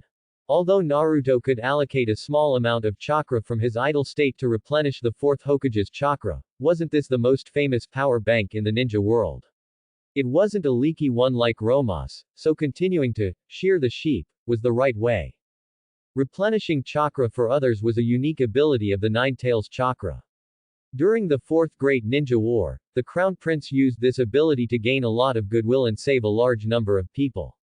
The only regrettable thing was, Neji, you died so tragically. The Nine-Tailed roar sputtered. Its giant beast eyes flickered, weighing the pros and cons. That brief taste of freedom, indeed made it itch with desire. Moreover, Naruto's words seemed to make some sense. Letting those annoying couple manifest was better than having this brat bring dozens of clones for meditation every day, right? Although providing them with chakra still made it extremely unhappy. HMPH. This once. No more. Finally, a muffled, extremely reluctant growl came from behind the door. Immediately after, a massive stream of chakra, deliberately guided by the Nine-Tailed, penetrated the gaps in the seal. Naruto used the Nine-Tails chakra control technique to intercept a large portion of this chakra, then directed a small amount of purified, gentle chakra towards Minato Namikaze. Although it was said to be a small amount, this was the Nine-Tails chakra, which was a large amount for Minato Namikaze, as he was only a wisp of chakra himself. Minato Namikaze felt this pure Nine-Tails chakra, and a hint of surprise flashed in his eyes. This power flowed into Minato Namikaze's body. His originally somewhat illusory figure quickly became solid and clear with the infusion of the Nine-Tails chakra, like a real person. His consumption was greatly replenished. Thanks, Big Fox. Naruto nodded in satisfaction, then looked at Minato Namikaze, his eyes full of anticipation. Fourth Hokage, now there's plenty of energy. Hurry. Figure out how to release my mom too. Our family should reunite. Minato Namikaze looked at his son, who was incredibly intelligent, and felt the abundant power within him. His heart was filled with mixed emotions, which finally resolved into a warm and firm smile. All right. He nodded heavily, sat down to think about how to safely release Kushina's chakra without destroying or unsealing the 8 trigrams seal. October 10th. Outside the small hut in the back mountain, the golden glow of the setting sun painted the forest with a warm edge. But within Naruto's sealing space, the atmosphere was tense yet filled with anticipation.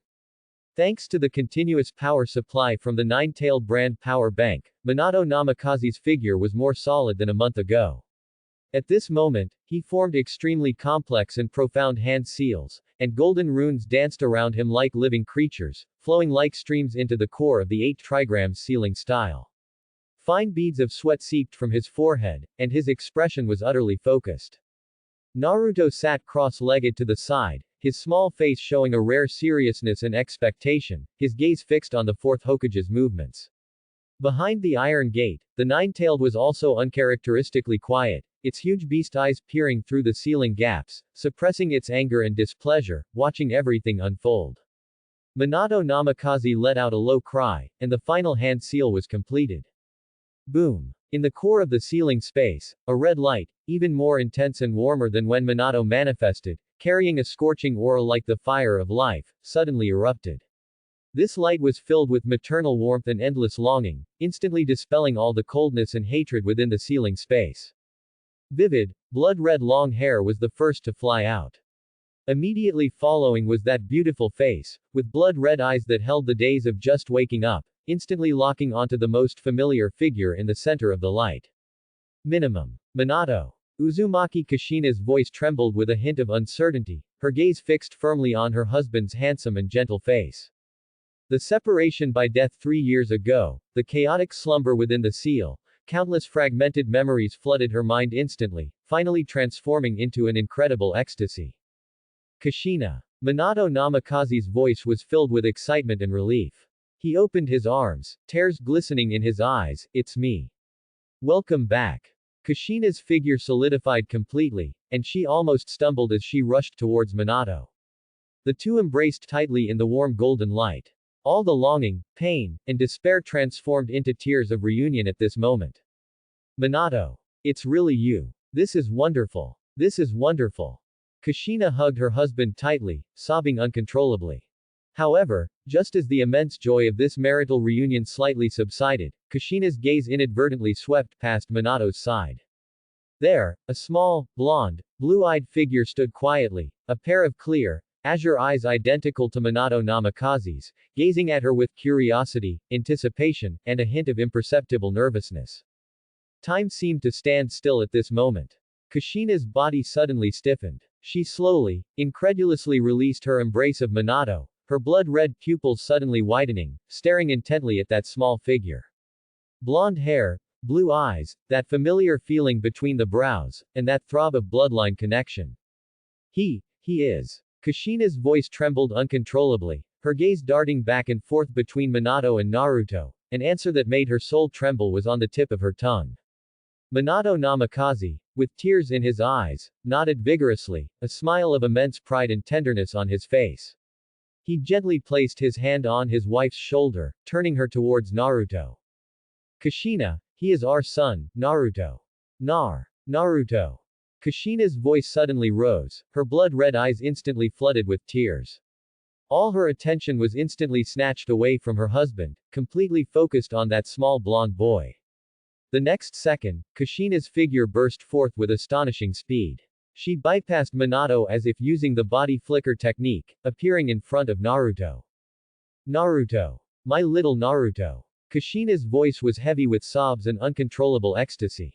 She practically knelt down, extending her arms, and with a reverence that was almost devout and an irresistible force, she suddenly, tightly embraced that small, blonde boy, formed of consciousness, into her arms. Wah! The immense joy and the shock of having him back after losing him made Kushina completely lose control. She let out cries mixed with sobs and laughter. Mommy finally gets to hold you again. My darling. My Naruto. She buried her face deep into Naruto's soft blonde hair, greedily inhaling the imagined scent of her son, rubbing and pressing against him with all her might, as if to fill all the emptiness of the past 3 years. So cute. So cute. His golden hair is like Minato's. This face looks like mine. Boo-hoo, so soft like a little bun. Let mommy kiss you properly. Cuddle you. Kushina was completely immersed in ecstasy, utterly disregarding her image, showering Naruto's little face with fierce kisses, rubbing and pressing, so excited that she was incoherent. Naruto was a little stunned by this overwhelming attack of maternal enthusiasm.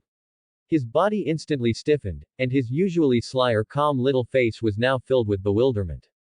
He didn't struggle, just let his mother hold him tightly in her arms, feeling that surging, burning love that almost melted him. His small hand hesitated, then finally struggled gently, wanting to leave Kushina's embrace. But Kushina held him too tightly, and after struggling for a while, Naruto gave up. Minato Namikaze stood by, watching his wife and son, tightly embracing, almost merging into one. His eyes filled with tears of happiness, and his face held a bittersweet yet incredibly relieved smile. He slowly approached, extended his arms, and gently embraced both his wife and son. Kushina. Naruto. Minato's voice was choked, filled with the immense happiness of having them back. We are finally reunited. Truly, reunited. The family of three, in this strange place that was the ceiling space, embraced tightly under the complex gaze of the nine-tailed huge beast eyes. After a long while, Kushina finally calmed her excited emotions, but still held Naruto tightly, unwilling to let go, only creating a little space so that Minato could also get a good look at their son. She began to eagerly ask Naruto about his life over the past 3 years. Naruto still described his life in a relaxed tone, the small hut he built, the big fish he caught, the grilling techniques he learned. However, who was Kushina? She was a descendant of the Uzumaki clan, a former nine-tailed Jinchuriki, and above all, Naruto's mother. She keenly caught the deliberately hidden loneliness in Naruto's understated descriptions, as well as the home and villagers he never mentioned. Living alone in the back mountain. Kushina's brows instantly furrowed, and a raging fire ignited in her blood-red eyes. Where is the third Hokage?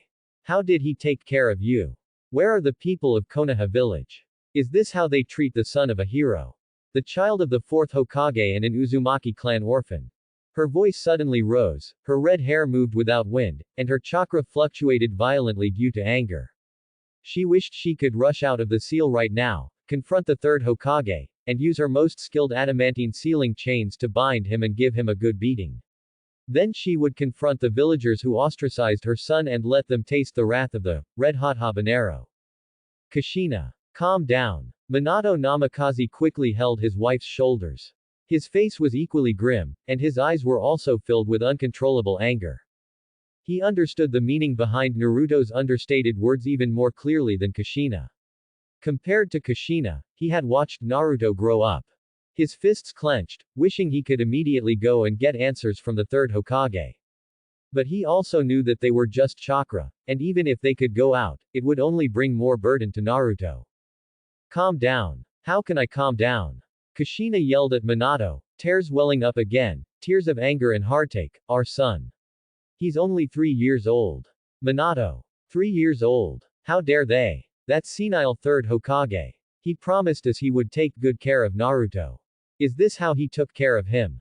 Alright, Mom, Dad.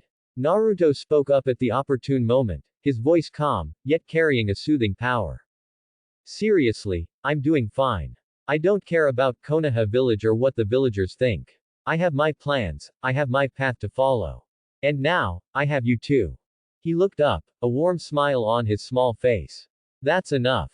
Looking at their son's maturity and magnanimity beyond his years, the anger in Kushina and Minato's hearts was like a basin of cold water poured over them, leaving only endless sorrow and pity.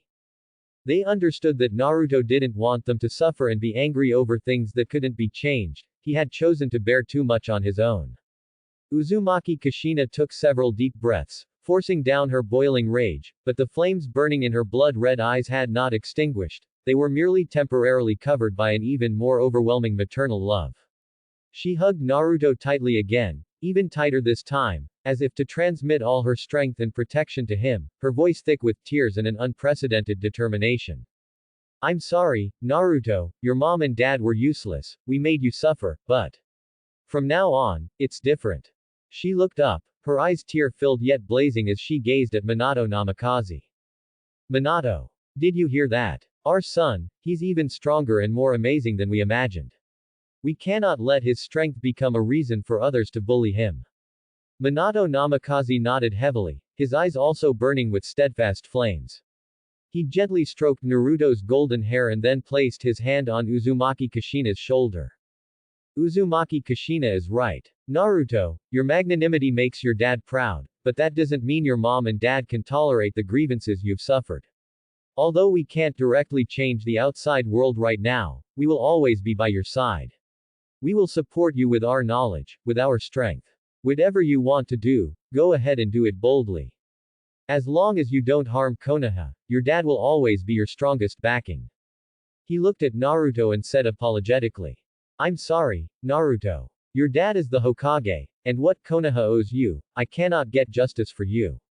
But as long as you don't actively harm Konoha, your dad will try his best to fulfill all your wishes. Alright, let's not talk about these unhappy things anymore. Naruto tried to liven up the atmosphere again. Although Uzumaki Kushina was reluctant, he still broke free from her embrace, jumped to the ground, and said with a smile. Today is a big day. It's my birthday. And it's also Mom's day of suffering. But it's also a big day for our family reunion. It's the first time our family celebrates a birthday together. We must celebrate it well. He paused, his blue eyes sparkling with cunning and anticipation. Dad, Mom, do you want to come out for a bit? Uzumaki Kushina and Minato exchanged glances, both seeing shock and ecstasy in each other's eyes. Come out. Naruto, are you saying? Uzumaki Kushina's voice trembled slightly with excitement. Yeah. Naruto nodded vigorously. Big Fox, come on. Give them a show. Naruto created a shadow clone and shouted at the fox spirit in the cage. The nine-tailed, already a bit annoyed, initially didn't want to bother with Naruto, but still couldn't resist the temptation of freedom. The nine-tailed snorted, transferring its consciousness to Naruto's shadow clone. The fourth Hokage and Uzumaki Kushina immediately understood when they saw this scene. Quick! I want to go out and hug the real Naruto. Uzumaki Kushina was already impatient, her eyes gleaming as she stared at her son. Naruto chuckled, his consciousness returning to the real world, and he formed hand signs, shadow clone technique. Poof! Two identical blonde Narutos appeared beside him. Soon after, the demeanor of one shadow clone suddenly changed, his posture became more upright, his eyes gentle and wise, and a characteristic gentle smile played on his lips. The aura of the other shadow clone instantly became as fiery as a raging inferno. Whoa! Uzumaki Kushina's Naruto shadow clone suddenly opened her azure eyes and let out an excited shriek. The first thing she did was pounce on the original Naruto beside her, hugging him tightly and spinning him around. Naruto. My little Naruto. Mom can really hug you now. You're warm. It's real. She buried her face in Naruto's small shoulder, rubbing against him greedily, feeling her son's real body temperature and scent. Tears flowed freely again, but this time, they were tears of pure joy. Naruto, a little dizzy from being spun, his small face flushed, said, Alright, Mom, please put me down. We still have to prepare the birthday feast. Mainly, it was a bit awkward for two Narutos to hug himself. Uzumaki Kushina reluctantly put Naruto down, but her hand still held his small hand tightly, as if afraid he would disappear. Alright. Then, let the birthday celebration begin. Minato Namikaze clapped his hands with a smile, his eyes sparkling with warm light. Naruto, will you and Mom prepare dinner together? I remember there are ingredients in the back mountain cabin, right? Yeah. There's the fish I caught today, and some mushrooms and wild vegetables. Naruto nodded excitedly. That's good. Minato looked at Uzumaki Kushina, a mischievous smile in his eyes. Uzumaki Kushina, it's time to show off your cooking skills. But, he deliberately drew out the last word, remember to control the heat, don't set the kitchen on fire.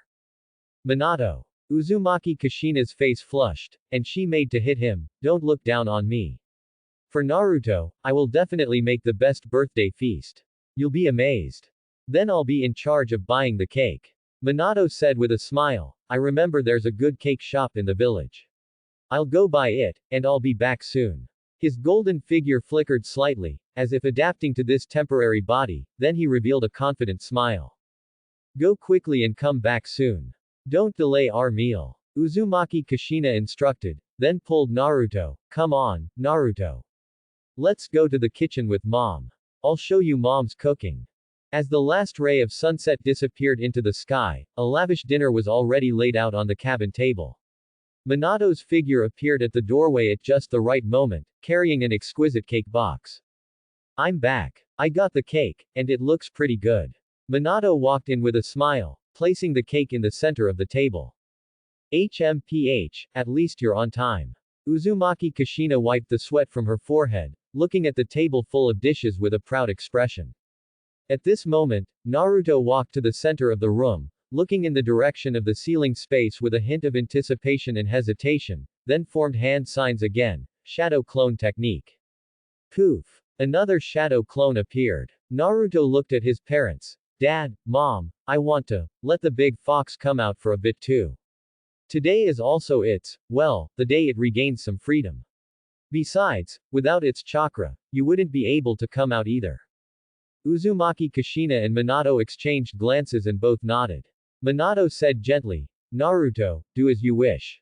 Naruto took a deep breath, and the shadow clone's eyes instantly turned into scarlet vertical pupils, erupting with a massive and wild chakra aura. HMPH. What do you want now, brat? A deep, oppressive voice came from the shadow clone's mouth. It stood with its arms crossed, its vertical pupils scanning the room with obvious impatience, but deep in its eyes was a hidden curiosity about the outside world.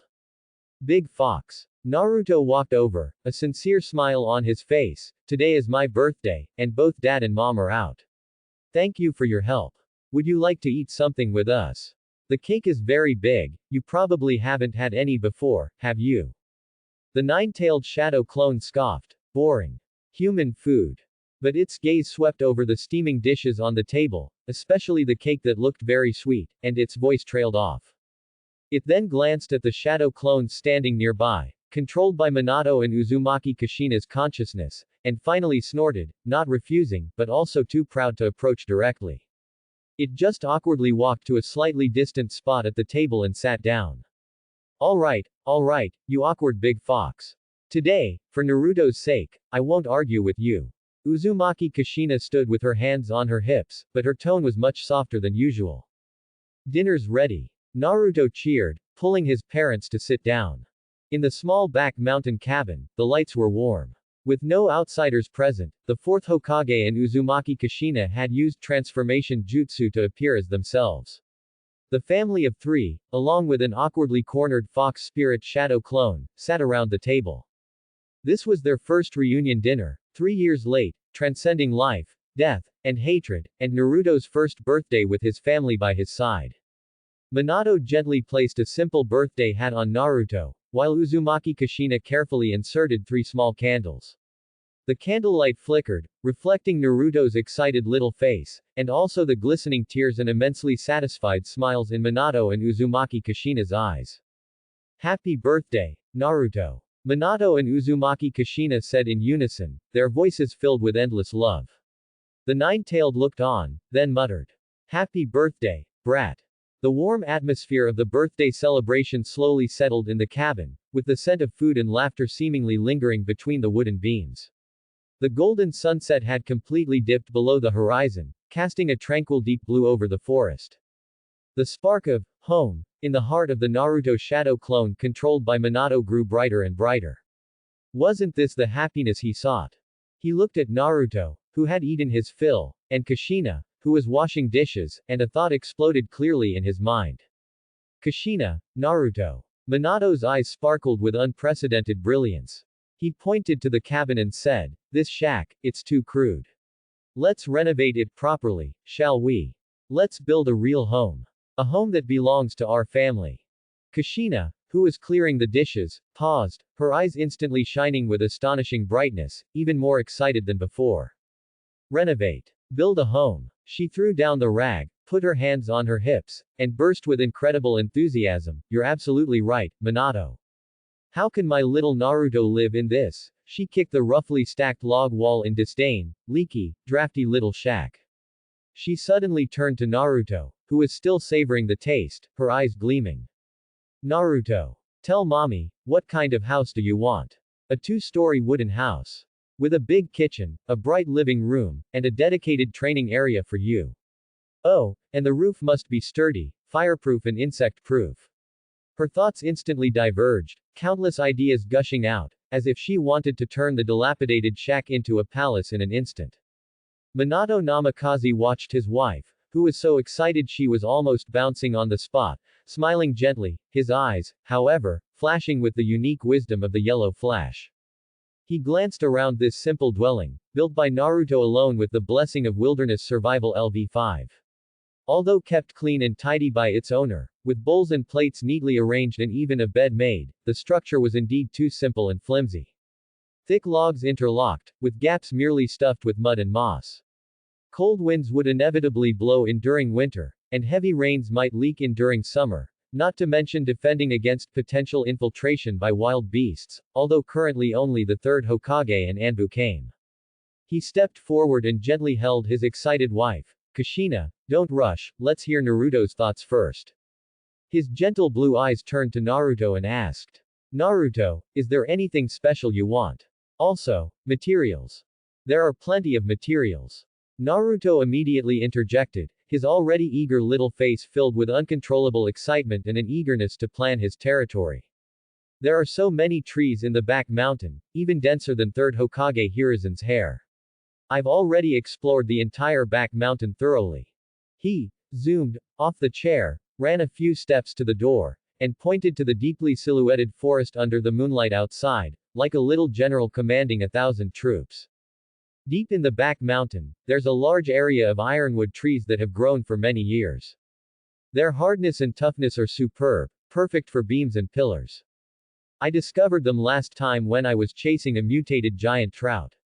Near the stream, there's fine textured chalk, which, when dried, is especially suitable for building walls as bricks, keeping it warm in winter and cool in summer. There's also a patch of wild vine gum trees. The tree gum extracted from their bark is super strong. I used it to glue my fishing rod. It's waterproof and moisture-proof, absolutely no problem. As he spoke, he even waved his little fist, showcasing his knowledge and practical experience. Wow! Naruto, you're amazing. The Kushina shadow clone instantly transformed into a starry-eyed fan, looking at her son with adoration. You've even researched the materials so thoroughly. The emotional support was abundant. Minato also nodded with satisfaction, already planning the blueprint in his mind. The next morning, dew still sparkled on the grass tips as Naruto arrived at the Hokage building with light steps. Just as he was about to step into the shadow-shrouded hall, a figure, like a falling leaf, silently landed in front of him, blocking his way. The person wore a common cat-faced mask, with a tall and straight posture. Most striking was his spiky, silver-white short hair, which subtly reflected the morning light. Stop. The white-haired Anbu's voice came through the mask, flat and calm, without the usual villagers' aversion or deliberate enthusiasm, as if routinely questioning an ordinary villager. This is the Hokage's important office area. Entry is restricted unless necessary. What do you need? Naruto stopped, looked up, his bright blue eyes fearlessly meeting the eyes behind the mosque's holes. He could feel the gentle, scrutinizing chakra on the other person. This must be Kakashi, he thought, looking quite gloomy. It seemed he hadn't moved on yet. He wondered if Jiraiya had written "Make out Paradise" yet, otherwise, there could be one more pervert. I'm looking for third Hokage Hiruzen. Naruto said crisply, his tone carrying the frankness unique to a child. I have something to discuss with him. The white-haired Anbu was silent for a moment, seemingly assessing. After a while, he spoke, still in his official tone. Lord Third Hokage is busy. Please state your specific matter. It's about my dwelling in the back mountain. Naruto explained, I want to fix up the shack better, the kind that's warm in winter and cool in summer. I want to split off a few more me's to help with the work. But I remember Third Hokage Hiruzen said I could only use one shadow clone normally. He tilted his head slightly, as if recalling the agreement, so, I came to ask if an exception could be made, to let me use a few more. I'll be very careful, only using them in the back mountain, and I won't disturb anyone in the village. He held up his small hand, promising with a serious expression. The white-haired Anbu seemed to nod after listening, though it was unclear through the mask. He didn't ask for details, only said one sentence. Wait here. Then his figure flashed, instantly disappearing, leaving only a trace of dust. Naruto stood quietly downstairs, the morning breeze ruffling his golden hair. He waited patiently, his mind already having flown back to the grand construction site in the back mountain that was about to begin. Not long after, the white figure reappeared silently in front of Naruto. Follow me. It was still a concise instruction. With that, he turned and led the way, his steps silent and swift, guiding Naruto through the heavily guarded corridor directly to the Hokage's office. The heavy, carved wooden door was gently pushed open. Third Hokage Hiruzen Sarutobi was hunched over a desk piled with documents, his pipe set aside, his brows slightly furrowed as he read a report. Hearing the movement, he looked up and saw Naruto enter, followed closely by the white-haired Anbu. A kind smile naturally appeared on his face, the previous solemnity instantly replaced by gentleness. Heh, it's Naruto. The third Hokage put down the report, picked up his pipe, and said with a warm smile, "Coming so early, is something wrong? Did you sleep well last night?" His tone was gentle, like an ordinary old man caring for his grandchild. Naruto took a few steps forward, his small face showing a bit of embarrassment and some anticipation. Third Hokage Hiruzen, I slept very well last night. It's just, that shack is a bit, well, not sturdy enough. It's windy in winter, and it drips when it rains. He imitated Kushina's disgusted expression from last night. I want to make it better, like the real houses in the village. I want to split off a few more, Mies, to go to the back mountain to cut wood and move stones. Third Hokage Hiruzen's eyes flashed with surprise at his words, then filled with deep satisfaction. This child not only had strong independent living skills, but now he even wanted to improve his own dwelling. This self-reliance and initiative far exceeded his expectations. This was much better than the worst-case scenario he had envisioned. He took a puff from his pipe, slowly exhaled a smoke ring, and his gaze softened. Oh, you want to renovate the house with your own abilities. That's a good idea. However, building a house, especially one that can withstand wind and rain, is not easy. Do you need help? Shall Grandpa send some people or provide some materials? No. Naruto immediately waved his hands, his small head shaking like a rattle, his face full of confidence. There are so many materials in the back mountain. I've already found the best wood and stones. I'll figure out the tools myself too. I just want a few more, Mies, so I can finish faster by myself. To avoid taking too long and bothering others. He pondered for a moment, gently tapping his pipe on the edge of the desk, and finally revealed an approving smile, slowly nodding. Heh, good child. It's very good to think of improving your life with your own strength. Grandpa agrees. He held up 5 fingers, his tone carrying the authority and admonition of an elder. A maximum of 5 shadow clones. That's the limit, understand? And, you must only use them within the back mountain area. Absolutely no using them in the village, and no using the shadow clones to do anything unrelated to construction or anything that might disturb the villagers. This is Grandpa's absolute bottom line, understand?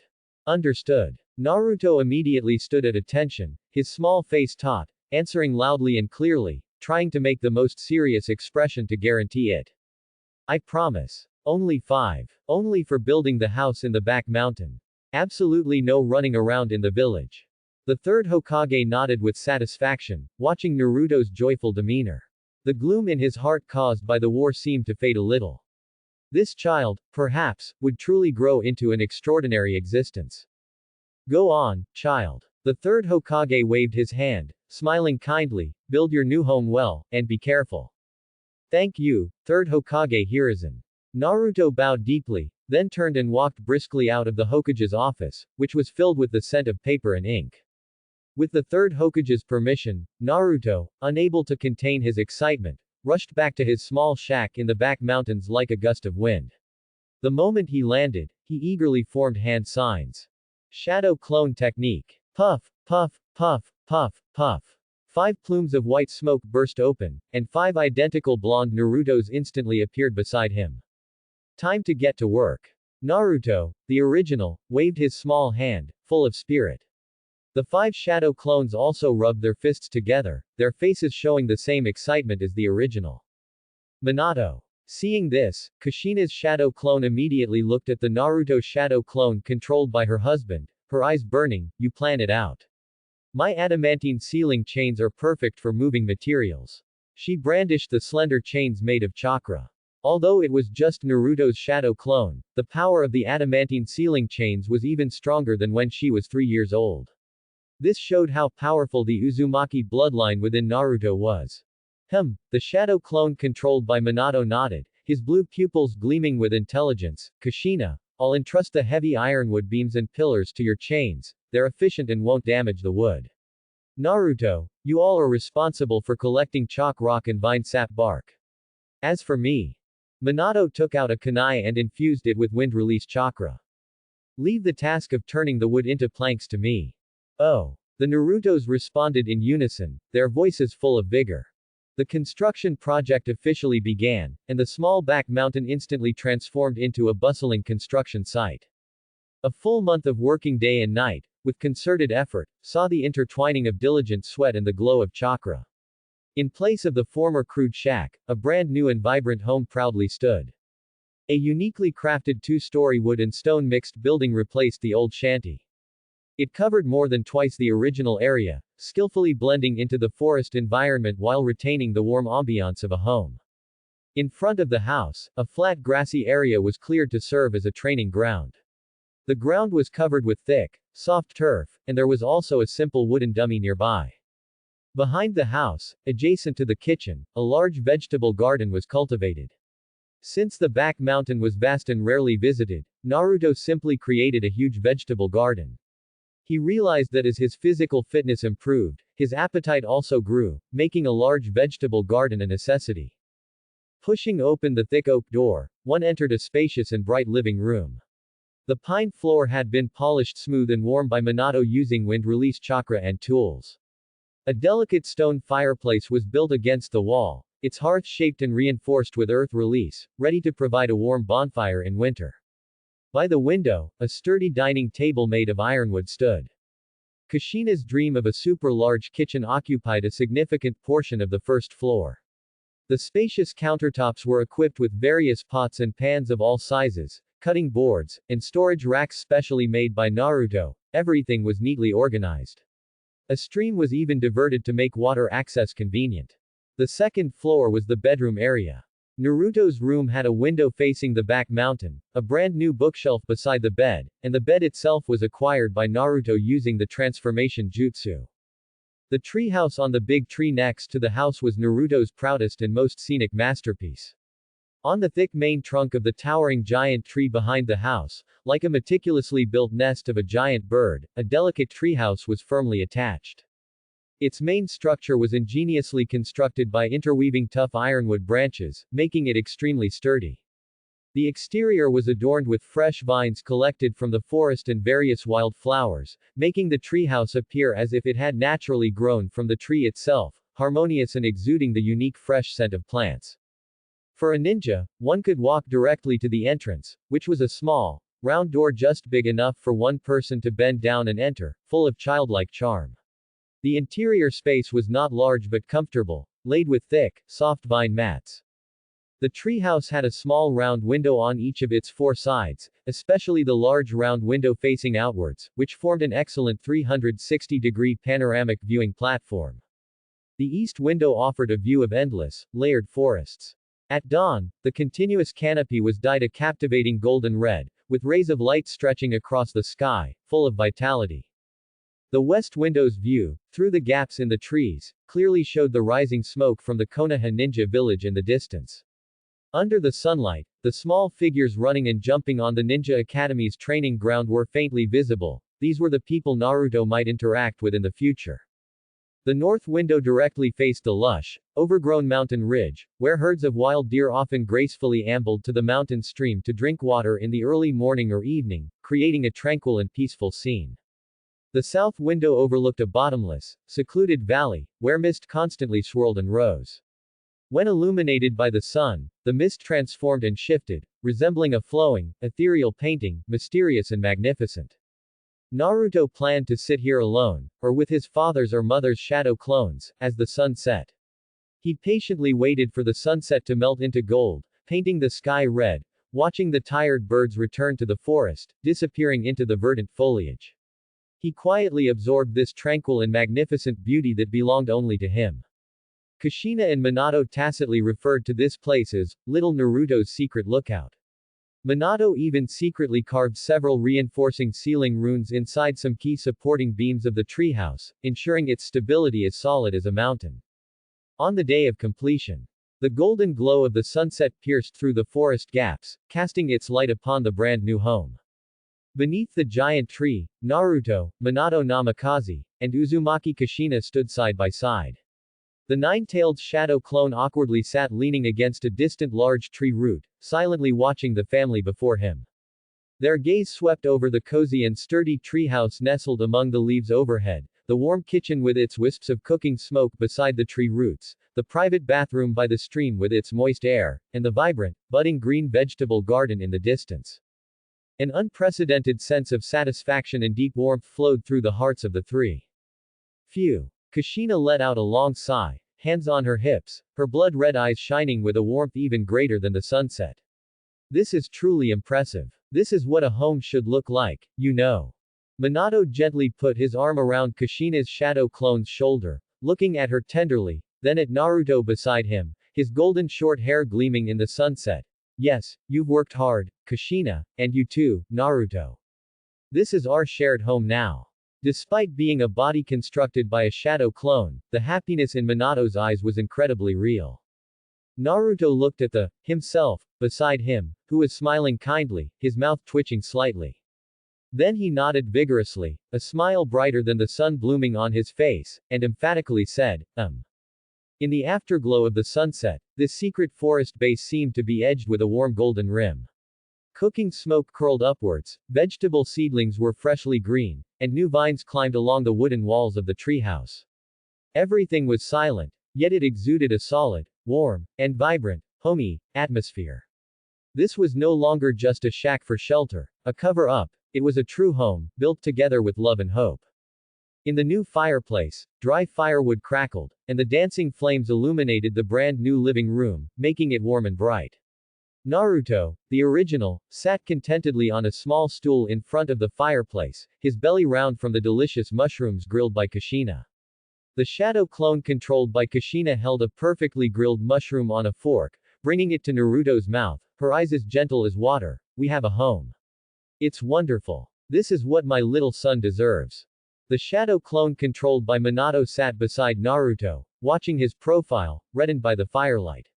He reached out a phantom yet incredibly warm hand and gently ruffled his son's golden hair, which was as bright as his own, his voice soft and firm. Yes, no matter how tired you are from training in the future, just come back here. This is our home. In the shadows of the corner, the nine-tailed shadow clone controlled by Naruto stood with arms crossed, his scarlet vertical pupils glancing at the quiet forest silhouette under the moonlight outside the window. He then looked at the warm fireplace inside and the figures of the family of three, finally awkwardly turning his head away, but muttering under his breath, audible only to himself, HMPH, barely, just a tiny bit more pleasing than that stinking red cage. Naruto, as if telepathically, grinned and turned to shout in the direction of the nine-tailed shadow clone.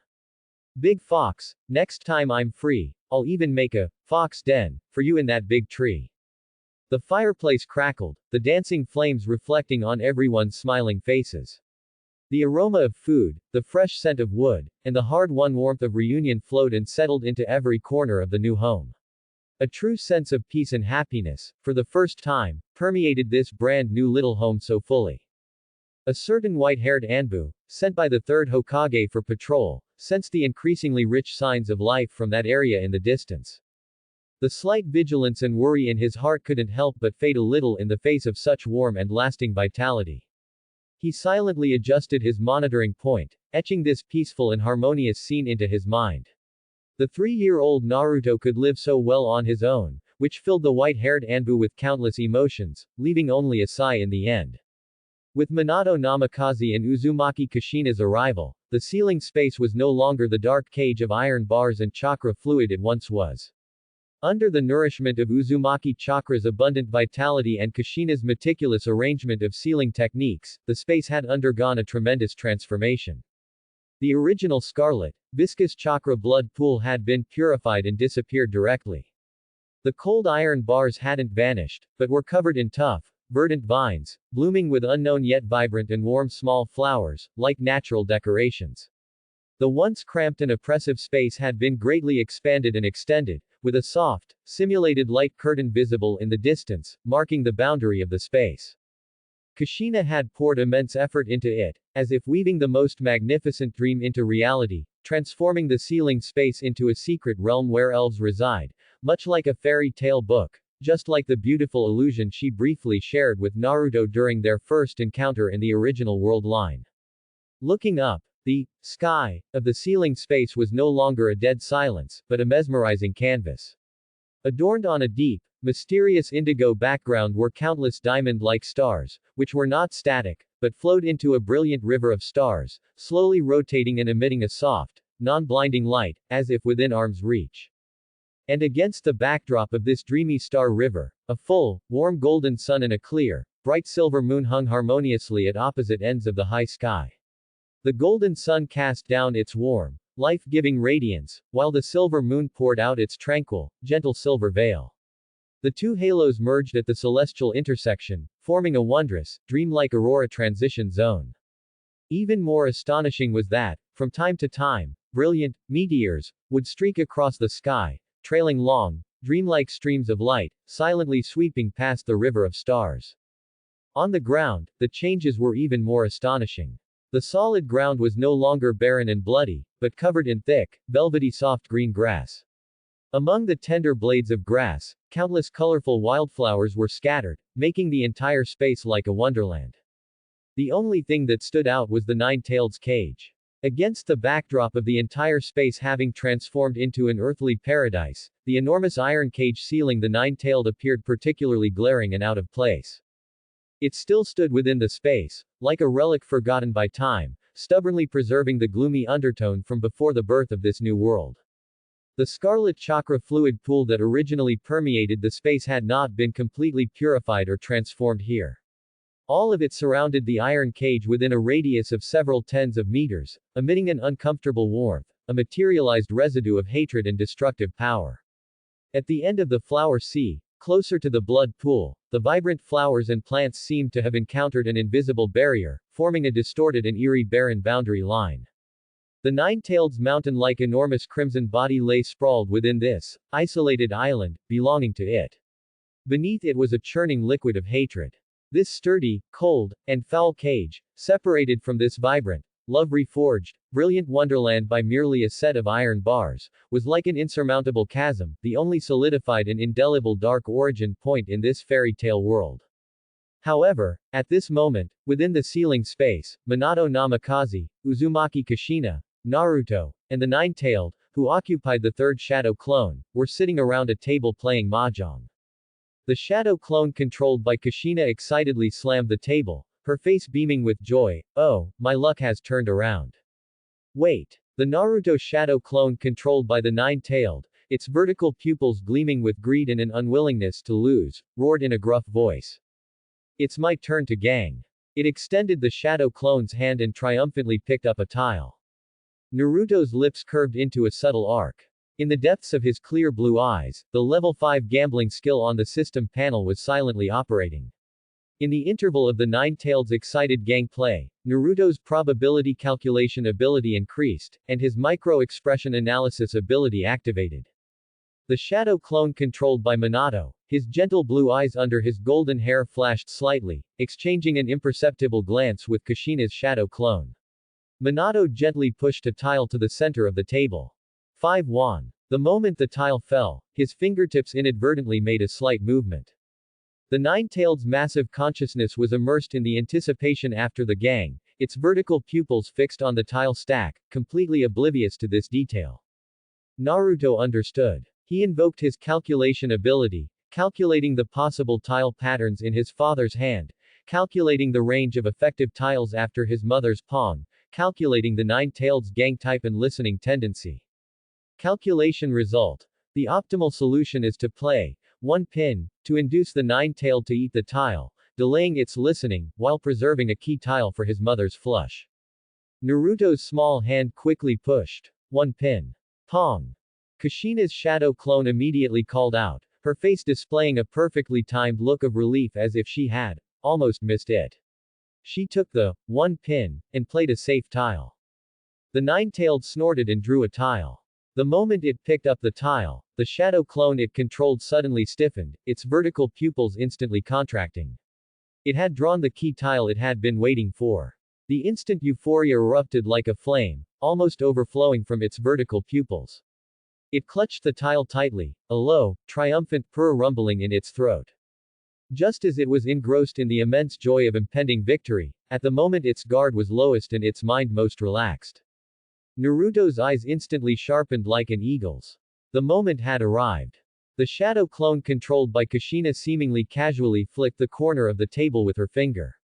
A chakra chain, thinner than a hair and shimmering with barely visible golden runes, attached to the edge of the table, gently vibrated. Buzz. The identification code of a tile at the very bottom of the light and shadow tile stack was subtly rewritten by that tiny vibration. And the target was precisely the true nemesis of the key tile in the nine-taled's hand. Pong. Minato's shadow clone ponged a tile, further compressing the tile stack. Gang. Naruto himself ganged a tile, and the tile stack rapidly dwindled. Only a few tiles remained. The nine-tailed's vertical pupils widened with tension and ecstasy, and the shadow clone's hand trembled slightly. It stared intently at the tile stack. According to its previous calculations, when only 2 tiles were left, it would surely draw its winning tile. The third to last tile. No. The second to last tile. Why hadn't it appeared? It anxiously scanned the table. Draw a tile, you stupid fox. It's your turn. Kushina urged, feigning impatience. The nine-tailed shadow clone, with a hint of irritation, picked up the last tile from the bottom of the sea.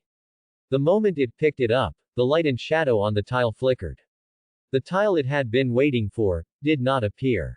Instead, it was a tile that made its vision black out and almost made it spit blood, West Wind. It was the useless tile it had discarded after its own gang. Bastard. What's going on? The nine-tailed, controlling its shadow clone, slammed the West Wind onto the table in a fit of rage. Its mind fluctuated violently, its expectation of winning instantly shattered. The immense sense of loss made it temporarily overlook the subtle illogicality of the tile stack. And this was exactly what Naruto needed. Win. 7 pairs. Single weight. West Wind. Naruto suddenly pushed down his tiles, a look of disbelief and pleasant surprise on his face, pointing at the West Wind that the nine-tailed had just played. The hand was perfectly displayed. 7 pairs, single weight on West Wind. What? The nine-tailed shadow clone's vertical pupils almost burst. It stared intently at Naruto's tiles, then looked at the West Wind it had played. A surge of absurdity and fury at being toyed with by fate shot to its head. It hadn't won at all. This, West Wind, from the bottom of the sea was Naruto's winning tile. Roar. Cheating. You definitely cheated. The nine-tailed's roar exploded simultaneously from its main body in the ceiling space, making the nearby iron cage hum. The shadow clone it controlled was so angry that red light emanated from it, and its chakra was turbulent and overflowing. Hey, big fox, your sportsmanship reflects your character. Kushina put her hands on her hips, a look of, you're a sore loser, disdain on her face. Whose fault is it that you drew bad tiles? Minato's shadow clone gently rubbed his forehead. Nine-tailed, a game of mahjong is like a battlefield. Luck is also part of strength. Naruto won fair and square. He delivered the final blow at the opportune moment, his expression utterly sincere. Naruto, with a pure yet slightly smug expression, extended his small hand. You're too kind. Hee, big fox, chakra, 300 units, thank you for your patronage. The nine-tailed trembled with anger. Reason told it that this game was extremely strange, but the tiles played by Minato and Kushina were all on the table, and Naruto's tiles were seen played by its own eyes. Finally, it was forced to play a key tile and then lost. Logically, it all made perfect sense. It couldn't find any concrete evidence. And it had personally drawn that tile from the bottom of the sea, so how could there be cheating? Was it really possessed by bad luck? The immense feeling of injustice almost made it explode. You ganged up to trick me. Despicable. Shameless. The shadow clone it controlled swept the scarlet energy block, representing its 300 units of chakra, towards Naruto. Ha, there are no fathers and sons at the mahjong table, let alone a big fox. Your luck will be better next time. Naruto grinningly accepted the pure chakra, instantly connecting it to his idol slot via the system. Naruto almost groaned in comfort. This income was simply too substantial. His smile grew even brighter as he spoke to the nine-tailed, who was still in a state of fury and doubt about its fox life. Come on, big fox, don't be so down. The next round is about to begin. A chance to win back your money is right before your eyes. This time, I guarantee you'll win 2 rounds.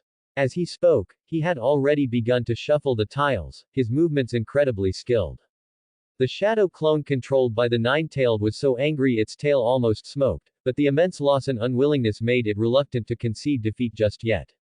Especially Naruto's phrase, "I guarantee you'll win," which was like bait with a hook. It could only suppress a belly full of evil fire, glaring fiercely at the light and shadow tiles. HMPH. Shuffle. I refuse to believe in evil. Again. In Minato and Kushina's shadow clones, as the nine-tailed's attention was drawn back to the game, exchanged a knowing smile.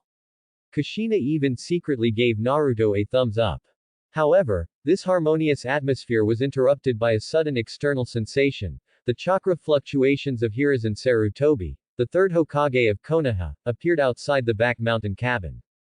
Naruto's consciousness stirred slightly. He immediately gestured to his parents and the nine-tailed. Dad, Mom, Big Fox, something's happening outside. I'm going to check. His consciousness instantly returned to the real world. Opening his eyes, Naruto saw the third Hokage, wearing his Hokage robe and puffing on a pipe, standing at the doorway of his new home. His expression was somewhat grave, lacking his usual benevolence. In the moonlight, Hiruzen Sarutobi's gaze swept over the cabin, which harmonized with the surrounding forest yet showed craftsmanship everywhere, the training ground next to it, the bathroom steaming with warm water, and the newly sown vegetable garden showing tender sprouts. A flicker of subtle complexity crossed his eyes, immediately replaced by a heavy worry. Grandpa third. Naruto looked up, his clear blue eyes transparent, with a perfectly appropriate hint of confusion. Is something wrong? Come in and sit. Hiruzen Sarutobi took a deep puff from his pipe, and the smoke rings he exhaled slowly dissipated in the cool night breeze. He squatted down, trying to make his gaze level with Naruto's, his voice low and serious. Naruto, the village has a big matter to deal with, one of great importance. There's no time to sit. He didn't beat around the bush, stating directly. The Hidden Cloud delegation from the Land of Lightning has sent an envoy to sign a formal peace treaty with our Konoha. Naruto blinked, instantly understanding. So the Hidden Cloud delegation had arrived. In the original story, it was this peace talk that led to the tragedy of Hisashi Hyuga sacrificing himself for his brother. Signing a treaty, that's a good thing, right? Naruto asked tentatively, his tone innocent. Yes, if it goes smoothly, it will mean long-lasting peace between the two nations. The third Hokage's voice held little joy, instead growing heavier. But precisely because it's so important, the entire village must be on high alert. Elite forces must be concentrated on protecting the delegation, maintaining order at the venue, and guarding against any possible accidents or covert sabotage. The defense and patrol forces in every corner of Konoha will be mobilized to an unprecedented degree. He reached out and gently patted the sturdy, warm wall of Naruto's newly built cabin. A hint of subtle guilt flashed in his eyes as he continued. But the back mountain here is too far. Although you've taken very good care of yourself during this time, and built this place up nicely, Grandpa is very pleased. But the situation is delicate now. In case, when the village's attention is all tied up with the delegation, some ill-intentioned individual tries to do something, infiltrating the relatively remote area of the back mountain, the consequences would be unimaginable. The third Hokage looked directly into Naruto's eyes, his concern genuine. Grandpa can't look after you. The Anbu also needs to prioritize the safety of the venue, and we can't spare enough manpower to guard here long-term. Staying in the back mountain is too risky. He finally emphasized his words, with the unmistakable tone of a Hokage's decision. For your absolute safety, Naruto, move back into the village, and stay in the house allocated to you. At least during the time the delegation is in Konoha, living in the village, closer to people, will make it easier for us to protect you. Naruto lowered his head, silent. His small golden head seemed to be thinking rapidly. After a moment, he looked up, his face no longer showing the earlier confusion, but a clarity and obedience beyond his years. Thanks for watching.